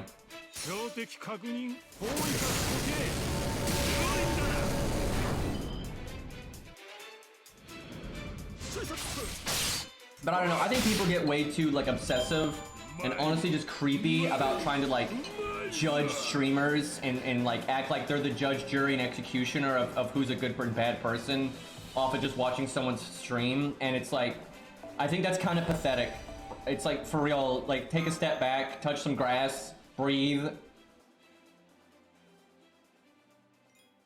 It's just entertainment. It's just entertainment, right? And if you don't like somebody, don't watch them. There you go. And there's the flip side of that. You know, you have streamers that think they're the center of the universe, for God's sakes, and it's just entertainment. Your streamers are not important. Like, we're not even a little bit important. It's kind of like, you know, there's a huge difference between like a scientist, a firefighter, an engineer, you know, a garbage collector, and like an actor, right? The first things are like a necessity to society surviving. The other thing is just entertainment. Which, sure, entertainment's important, but it's also very replaceable, and you know, it's not like a specific thing you have to have in that exact form. But I see people all the time on Discord, Reddit, you know, you name it. They're on this like high horse, you know, soapbox trying to judge streamers like they have any idea what they're talking about, and like they have like some deep understanding of these people and what their personal lives are like and what they are as a person. And I'm like, what? And sure, you can get to know someone really well online, but if you just casually like hate watch someone on Twitch, you don't have any idea what that person is actually like. And don't get off your fucking, you know, high horse. You're probably no saint yourself, because none of us are. I judge Green. He doesn't use Arjuna. I use Arjuna sometimes, thank you. Probably should use him slightly more than we do, but, you know. Alright, we'll put an assassin in the front. Do that, and we'll do a berserker in case. There's a lancer at the end, and... oh, wait! Wait a minute. Unless their classes are different, this is not Liz and Kyuhime, because there's no berserker. Okay, I was About to make sure I didn't walk into a boss fight and wasn't paying attention.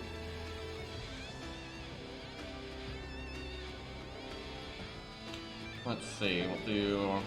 No, I don't think we need that. I guess mash, there we go. Alright, I like that a lot better.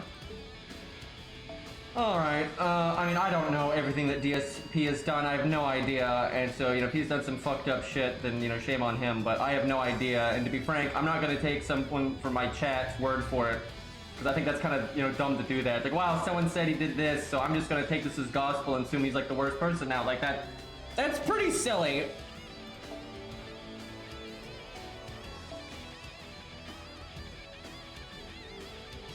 But yeah, I know, he is definitely a hated streamer, and I've definitely seen him do some scummy stuff, and like, you know, he's not someone I would want to watch from what I've seen at all, but I'm not gonna sit around, I'm not gonna obsess about him, right? I'm not gonna follow him and make fun of him, I'm not gonna try to, you know, persuade people from watching him if they like watching him. It's none of my fucking business. I haven't liked what I've seen, so I don't watch him. Pretty simple, right? I don't need to go on some crusade, you know, trying to cleanse the internet of someone I don't like. You know, it just doesn't make any sense. It also doesn't work, by the way. We'll go with what? Okay, let's do this, and then we'll do this. And fuck it, we'll do tanky Charlotte, let's go.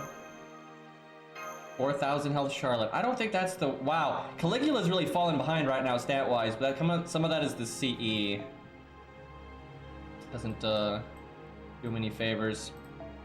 Alright, that doesn't do a damn thing but stats. Lying on the internet is illegal. It's not even lying all the time. A lot of people just get like information skewed, exaggerated. You know, Game of Phone. I don't know why anyone takes things too seriously on the internet. When, is there anyone that's actually played a game of Phone with like more than 5 people and should know exactly why you can't just take everything at face value on the internet. You know, it's normally not even malicious. It's just people suck at remembering facts and details, and the more it gets repeated, the more it gets warped and whatnot. And so when you exaggerate that on the internet with thousands, if not millions of people, it's just, things become completely ridiculous and like overly simplified. That's what I see a lot on the internet, is a situation will have a lot of nuance to it, right? Where like somebody did something pretty bad and someone did something bad back or whatever, and then they boil it down to just the one action and you ignore all the context and all the, and like that's bullshit, right? And so yeah, nuance exists and people should actually pay attention to it, but they generally don't. Alright, that's enough drama talk, because I literally don't care enough to keep talking about this, so...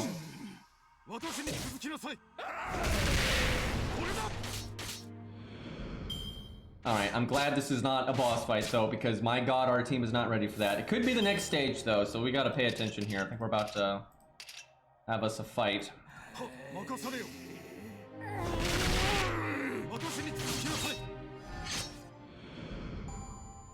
Man, Caligula, you could use some health, buddy. He not keeping up with the current content, but that's mainly because he's got such a bad craft essence. And I actually kind of, he might have a growth curve that's not great. Let me look. I mean, he's only level 10. It's kind of hard to say what your growth curve is like at that point. I'm gonna look this up though. I want to see what his growth curve is, because I noticed his stats were lingering a good bit. But you normally have to get to like level 20 or so before you start noticing growth curve too much. Alright, Caligula's growth curve is... S? I'm trying to remember what S is. Let me look. S is... Oh yeah, it's basically nothing at the start, almost everything in the middle, and almost nothing at the end. I'm not even sure S is the best way of describing that. But so yeah, that's why he's doing so bad. Basically, his first chunk of levels won't do anything. He'll hardly gain any stats. But then right in the middle, he'll gain almost all of his stats at once. Just boom, he's almost max stats. And then his last, like, you know, 5-10 levels will barely give him anything at all. I don't like that growth curve very much, to be honest. I'm not a big fan of that. And you have reverse S, where you get a lot at the start, almost nothing in the middle for an incredibly long time, and then a bunch at the end. That one sucks too, to be honest.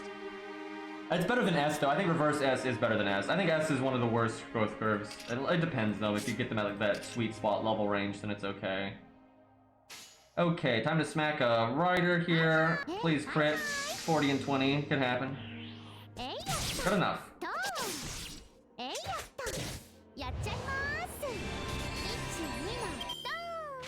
Growth curves actually made a lot of sense in the early days of FGO, like at the very big, not even on NA. It really only ever made sense at the beginning of JP because leveling was just so different at the beginning of the JP server. NA never experienced it. Like they never experienced what that was like. And it was pretty relevant back then. But with the way the game is now, it's not that relevant. It is still relevant for new players for like the first maybe month of their account, but then after that it stops mattering. Now, it matters a lot for what we're doing. With these restrictions, it matters a crap load because we're not allowed to level a lot for singularity, so it's actually pretty important. Okay, we got super tanky mash. Charlotte throwing out the brave chains constantly here.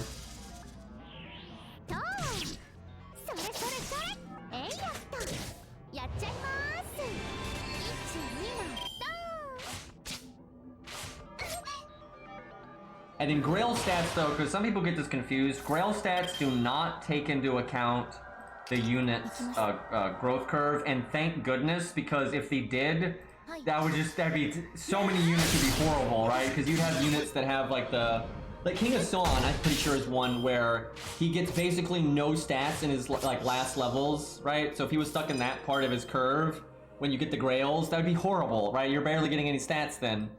But thankfully Grail stats are always linear, like no matter what unit you are, no matter what their default level cap is, Grail stats always become linear.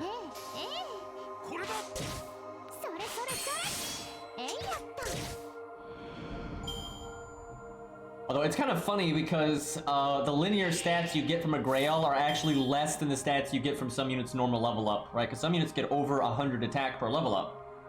Hell, some get like 200 and crap. Where Grail stats you get like, you know, it's like 90 something or 80 something. It's like high 80 or low 90. So it's not that impressive of a level up, to be honest. But it's not terrible either. Okay, 18k. Why not? We'll do the meme. What could go wrong here? We literally have to get Gilius cards in the next hand or his NP does nothing. And that is why his NP is stupid, by the way. Because, like, the hand of, you can't do a lot with it, and then it only lasts one more turn. And what if you don't get Gilius cards? Right, now sure, you can card count, and sometimes you know you're gonna get them, but it can be on a shuffle turn or whatever. And look, we didn't even get a Buster card. Right, we did not even get a Buster card. I'm gonna give him this attack up, and it ain't gonna do nothing. Like, it ain't gonna do nothing unless he crits here. Work with me. Oh, okay, it was a little something. He's actually still alive. Wait. Okay, no, yeah, he's still alive. Okay, bonk, bonk, bonk. We're actually about to watch a lot of our units drop like a rock here. I'm sure our back row can handle it, though.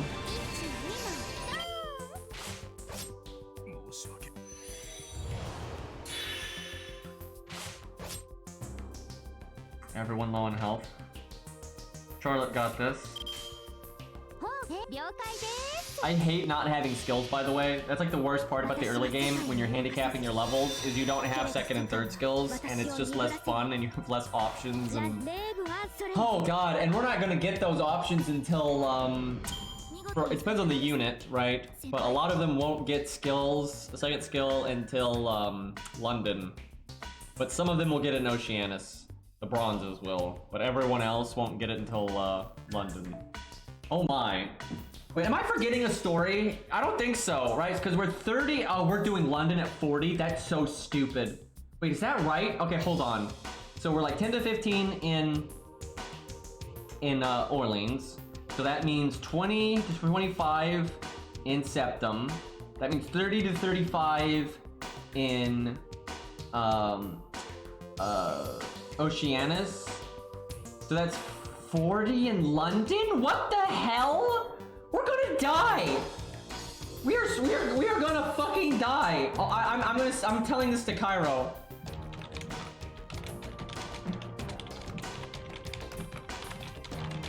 Jesus Christ, London is gonna be awful. That's so bad. And then that means America, we're 50.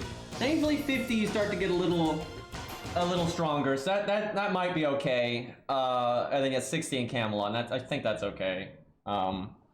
Dude, oh no, that's bad.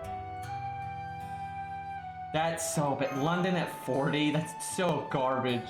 Most units. Oh god. Well, Anastasia's not gonna get any use for a while then, because she's only gonna have her one skill for a really long time.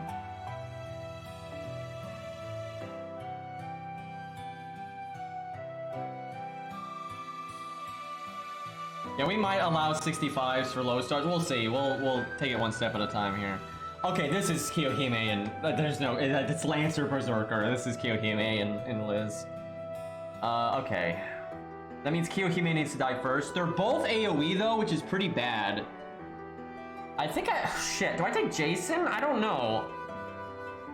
Jason's got the heal, which is kind of good. Neither of them can survive an NP. That really is bad. That means I need to save I need to save the Mystic Code for the back, because they might just show up when it's NP time, and I don't want to just die. So, let me look at their stats. Okay, Gilius has got a better CE. So he's 2k, 2k, essentially. Wow, Jason though. He must have a good growth curve. I might go with Jason then. And he's NP2. Okay, yeah, we're going with Jason.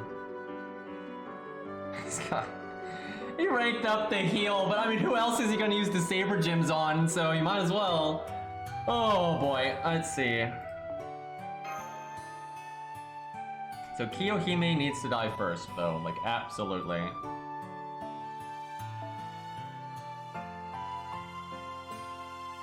What are my best units for killing that? So Mash probably on the front. Let me look at her stats, because honestly growth curves kind of matter here. That's kind of what I'm looking at. Okay, for raw stats, Romulus actually looking kind of good. Jinkei's alright.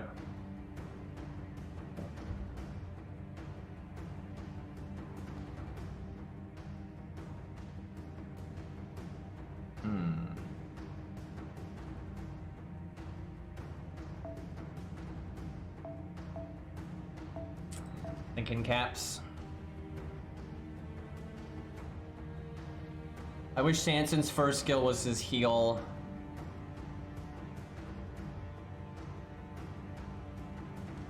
Romulus has got his heal, that's okay. Are these my best stat sticks? The other option is just Charlotte because of her evade. Honestly, Charlotte's kind of been great just because she's got the evade, and her default stats actually are better than you would think.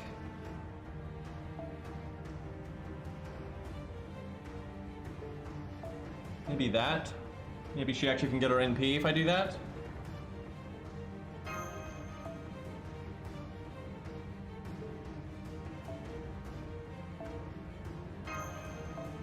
Okay, we're not worrying about Charlotte's NP at all. That's like completely irrelevant.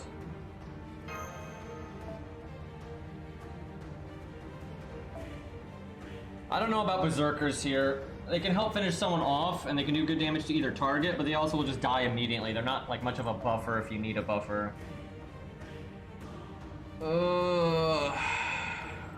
Nothing else is particularly good though.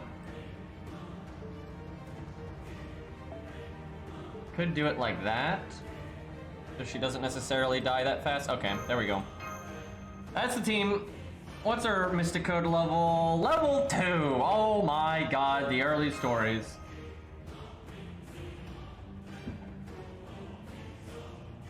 They used to actually enforce other stuff, and they can change their minds at any point. That's why I go out of my way to do like as little, terms of servers breaking as humanly possible in anything that I play. Because people they do this a lot. I see this in Dark Souls, I see this in new games, I see this in like, MMOs, websites. People get too into the status quo and they're like, oh, they don't enforce that thing when people break that rule. But they can change their minds any second, and then you get annihilated, and that happens to people all the time. Right? Like, Aniplex is literally about to have more say over the game than ever. So it's like, of course they could enforce things that they normally don't. And hell, they could just change the terms of service. And that goes for any game. It's kind of weird to me how many people like just get so confident. Like, oh, it's okay to break this rule or to do this thing, when they have no idea, generally. I don't like anything about what I'm seeing right now. Okay. Well, let's do that. We might be about to get bodied by Kiyohime, which would not be the best timeline. Oh great, she has attack up. At least she only gets one action per turn. That's something. Even Liz hits hard though, damn. Man, Jinkei is not getting a good shuffle of the deck here. Oh boy. This could be a wipe. This could definitely be a wipe. Okay, that's good. We got a nice little crit there. Stop hitting Jinkei. God damn. Ladies, please.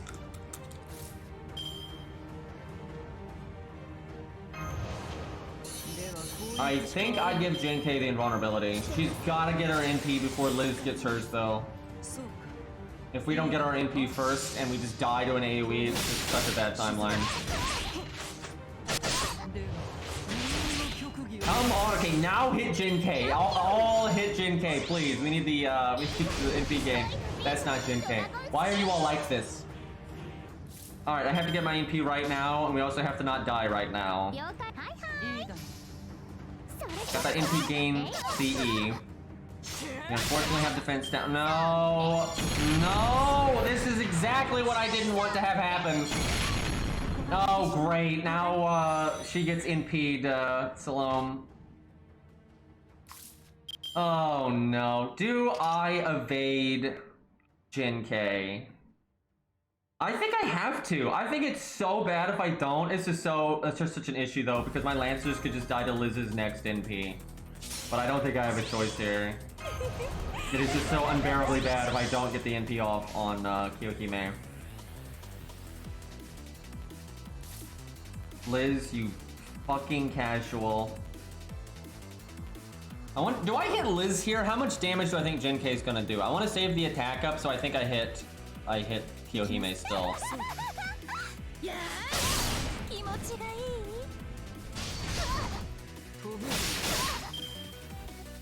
I'm worried. I'm worried. It's coming. If Liz's second NP is what could potentially get us killed. So we have to be able to kill Liz really quick. I don't know. What we needed to have happen is we needed to just get Jinkei's NP in time and then save the evade. If I still had my evade, I would be very confident that we were going to win. Oh, well thank you for the attack up, Kiyohime, you fucking moron.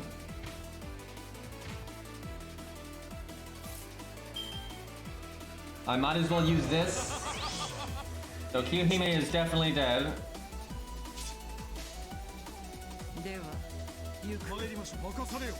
I'm totally okay with being toxic to Kiyohime. Don't defend stalking. Oh no, she's still alive. Are you kidding me? How did you... Jinkei! We just whipped so much damage! You had attack up from Kiyohime and you're over here doing 12k damage. I'm so concerned right now. We literally die if she NPs us.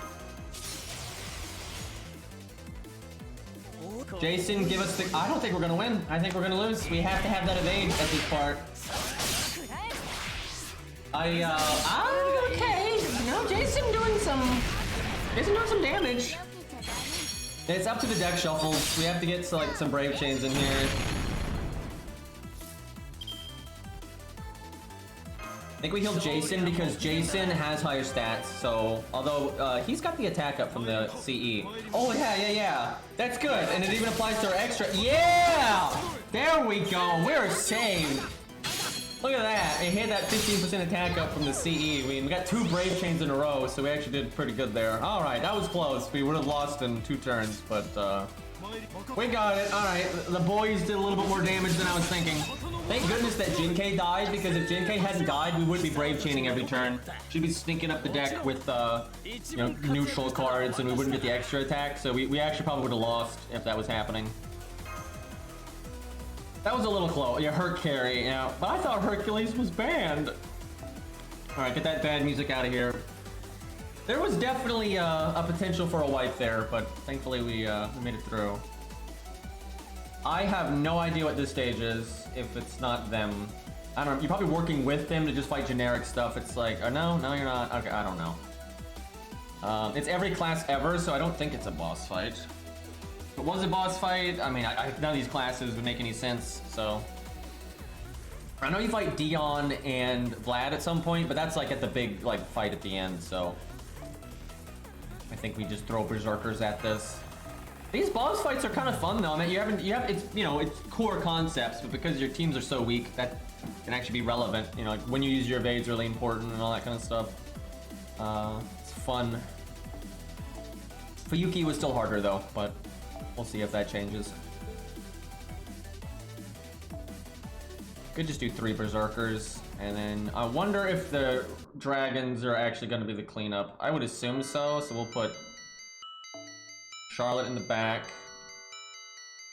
I don't have an archer for the sabers. Probably like soldiers and stuff.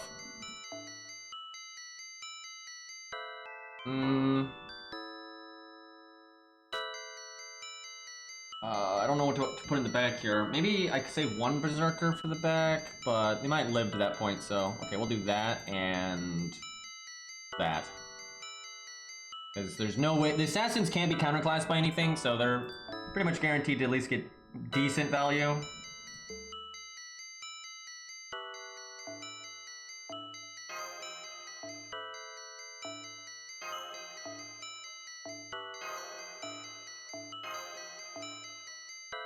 Oh shit, Chad, we're starting to get like team cost, like, look at this. We can like bring craft essences. We brought like some 3 stars in a 5 star. Oh man.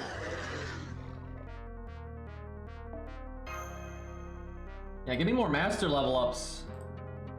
Get those craft essences, man. Start using things that like help. Cause CEs are a good way to get your stats up early game. Dude, that's how we're gonna get through London, is leveling craft essences. I'm serious. That's totally gonna be the meta.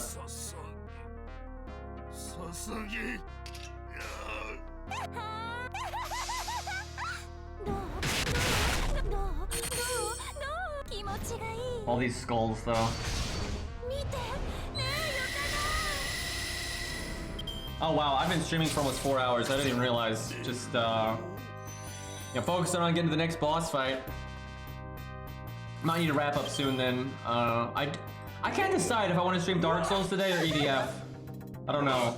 It's kind of because I don't know what I want to do with EDF. I don't know if I want to do like a co-op stream with Cairo and we do hard mode co-op from the beginning, or if I play a solo file. I don't know what to do. But I want to stream it. I absolutely love that game. I just want to make sure I put it, you know, I show it off proper, because the early game is a little silly, but yeah, we'll do more Ninja Gaiden. I love Ninja Gaiden. I mean, in 10 years, I'll probably still play Ninja Gaiden from time to time. Alright, we'll probably do EDF, and what we'll do is if Cairo's up for playing co-op, I'll do that, and if not, I'll do a solo campaign. But I love doing a duo co-op thing in hard mode. It's really fun. We'll see. If FGO's still around in 10 years, we'd probably still dip in and out, I would imagine. Depending on like if it was still good or not, because you know sometimes these things really fall apart. Like, you know, World of Warcraft, that's a game that lasted a long time, but no one likes it anymore, except for like 30 guys on Copium.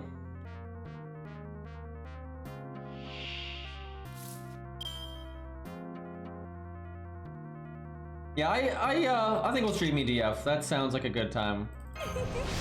Wow, chat, it's time for an NP. Remember those?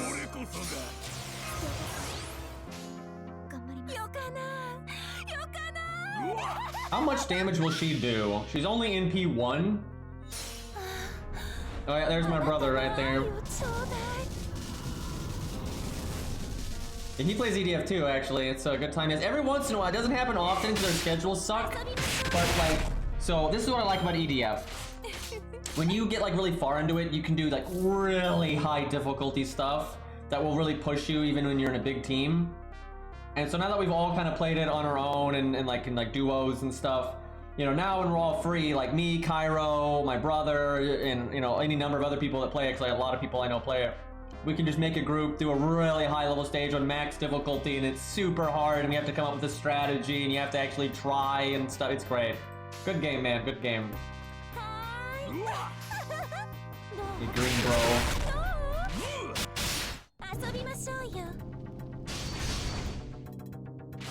I did my first roll in the Veach banner and got Napoleon. I mean, Napoleon's pretty cool. Not so bad.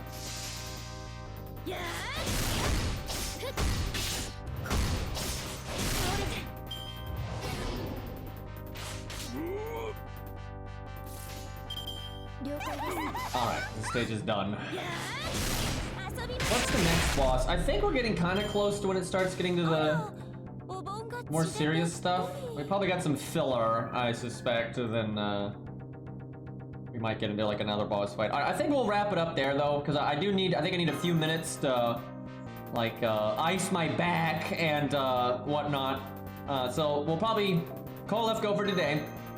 Let's do a little bit of account management real quick, but then I'll take a break for like 10 minutes or whatever, and then we'll be back. And I think we'll do EDF, and we'll see if Kyra wants to play, and if not, I'll just do solo stuff. It might be hard to do a duo stream anyway. It's hard to keep track of chat when you do that, so. I'm old, man. What are you gonna do? Bad knees, bad back, you know, it happens. All right, we don't have enough for a 10 roll yet, but soon trademark. Come on, give me NP ranks of units I already got, or give me Billy, or William Tell. That would be well. That ain't much. It is Jason though. Oh, and Phantom.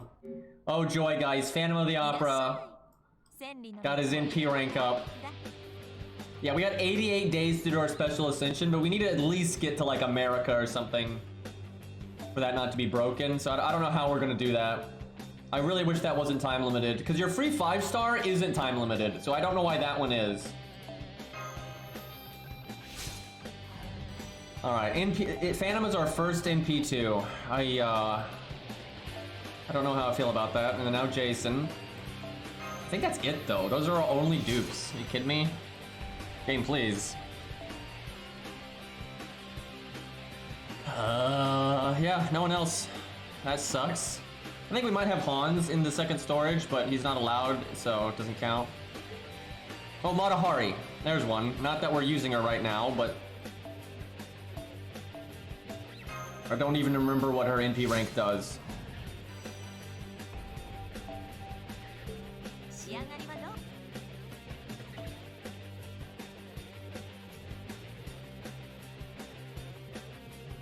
Where be Hans and Mozart? There we go. Okay, we have 2 Arashas, 2 Asterioses, 2 Hans. Yeah, eventually when I get 5 of all these, I'll fuse them all and just keep them in second storage in case we ever unban someone, which I don't think we're gonna do unless we just get unbelievably stuck, but good to be safe there. Alright, where are we on mana prisms? We are not anywhere of note at all. I should buy this anyway though. Free stuff. I think there's a Grail in there. These are good, but they're kind of pricey right now. These are good, obviously. Okay, we'll grab these. That's just we'll use these real quick. That's a good way to end this stream. Get some summons in here.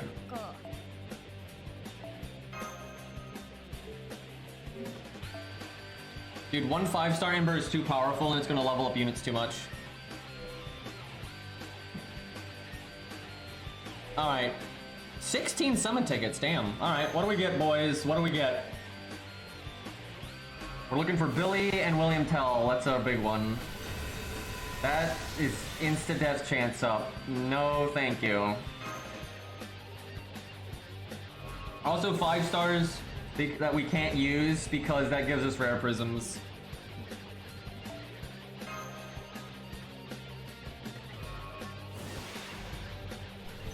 Okay, Kid Gil, he's allowed.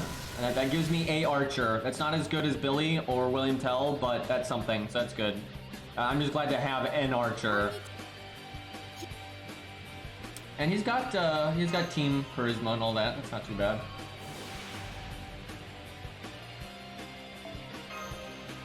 Okay, we get a double summon here. Garbage. Oh, yes! Oh, the luck! There we go. That's gonna really help for Gwaine. We just need single target stuff, even though Gwaine doesn't have evade, but still. We need stats, man. That's big. That's big. So much for Kid Gil, yeah. He'll still probably get used some. Okay, that's not allowed, obviously. Hidden 4-star right there. And not only is she like a 4-star as a 3-star, but she's like a good 4-star, like a really good 4-star. Oh my god, yes! Oh baby, that is so good. And I like how my Steno account can't get that to save its life. Oh, that's good. That's a gem right there. That's a holy grail. Oh baby, that's good. That's really good. Give me the crits, boys. Okay, I'm sorry, Book. You're awesome, but you're not on the list, so that's a rare prism. No matter how much I like a gold, if they're not on the list, they get smited. Feels bad though. I almost put her on the list. I thought, but I figured the whole assassin thing, you know, is actually a struggle, so I don't think Cairo would have agreed if I tried to get her in there, so I didn't even try.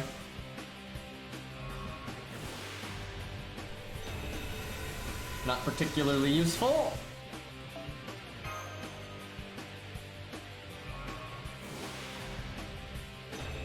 Wow. That's good. Nice Piercing Vulnerability on it, and big caster killer. We don't have the team cost for a lot of these right now, but down the road, that's going to be pretty damn swell. Slap that on Black Bart or whatever, and there's our damage on a caster. I really do want a 5-star though that I can't use because I want rare prisms. Black Rail, I'm not sure we'll use too much because there's just no ways to like get battery. Like Billy's like the only one that could get away with it, really. Red hair. Huh.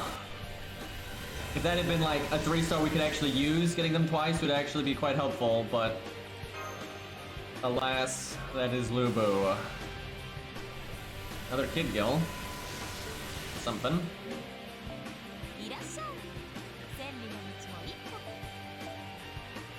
Okay. Kid Gil might see some use then right now. That's not bad having NP2. And his skills are handy for the team. We'll probably level both of them to 10-ish right now, because either one's fine. Also, in case I need to put them up because if Cairo needs an archer right now, I can't give him one, so. Let's see. That takes him to 11, that's about right. Please don't super success. Okay, there we go.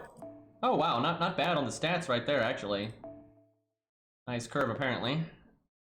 Then we need William Tell. I think that's the only other new unit we got that we can use.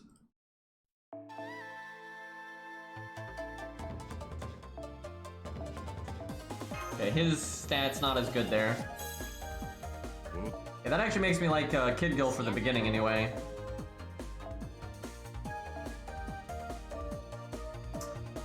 We will give him probably this, because let's be real, Sanson's not getting used for damage. Give Mash this in case we need super tanky stuff.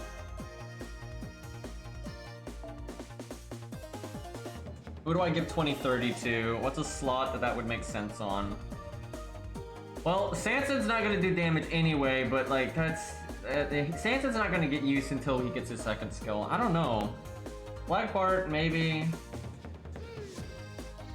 Not a lot of people that it makes sense to put on for like a support list. I'll give it to Black Bart just for... No, we'll do that. Very much so we do that. That's obvious. Honestly, this is probably more useful right now. Like, Sanson will be useful later, but right now that's probably the way to go because of the evade. Alright, we'll do that. That's okay. This is good.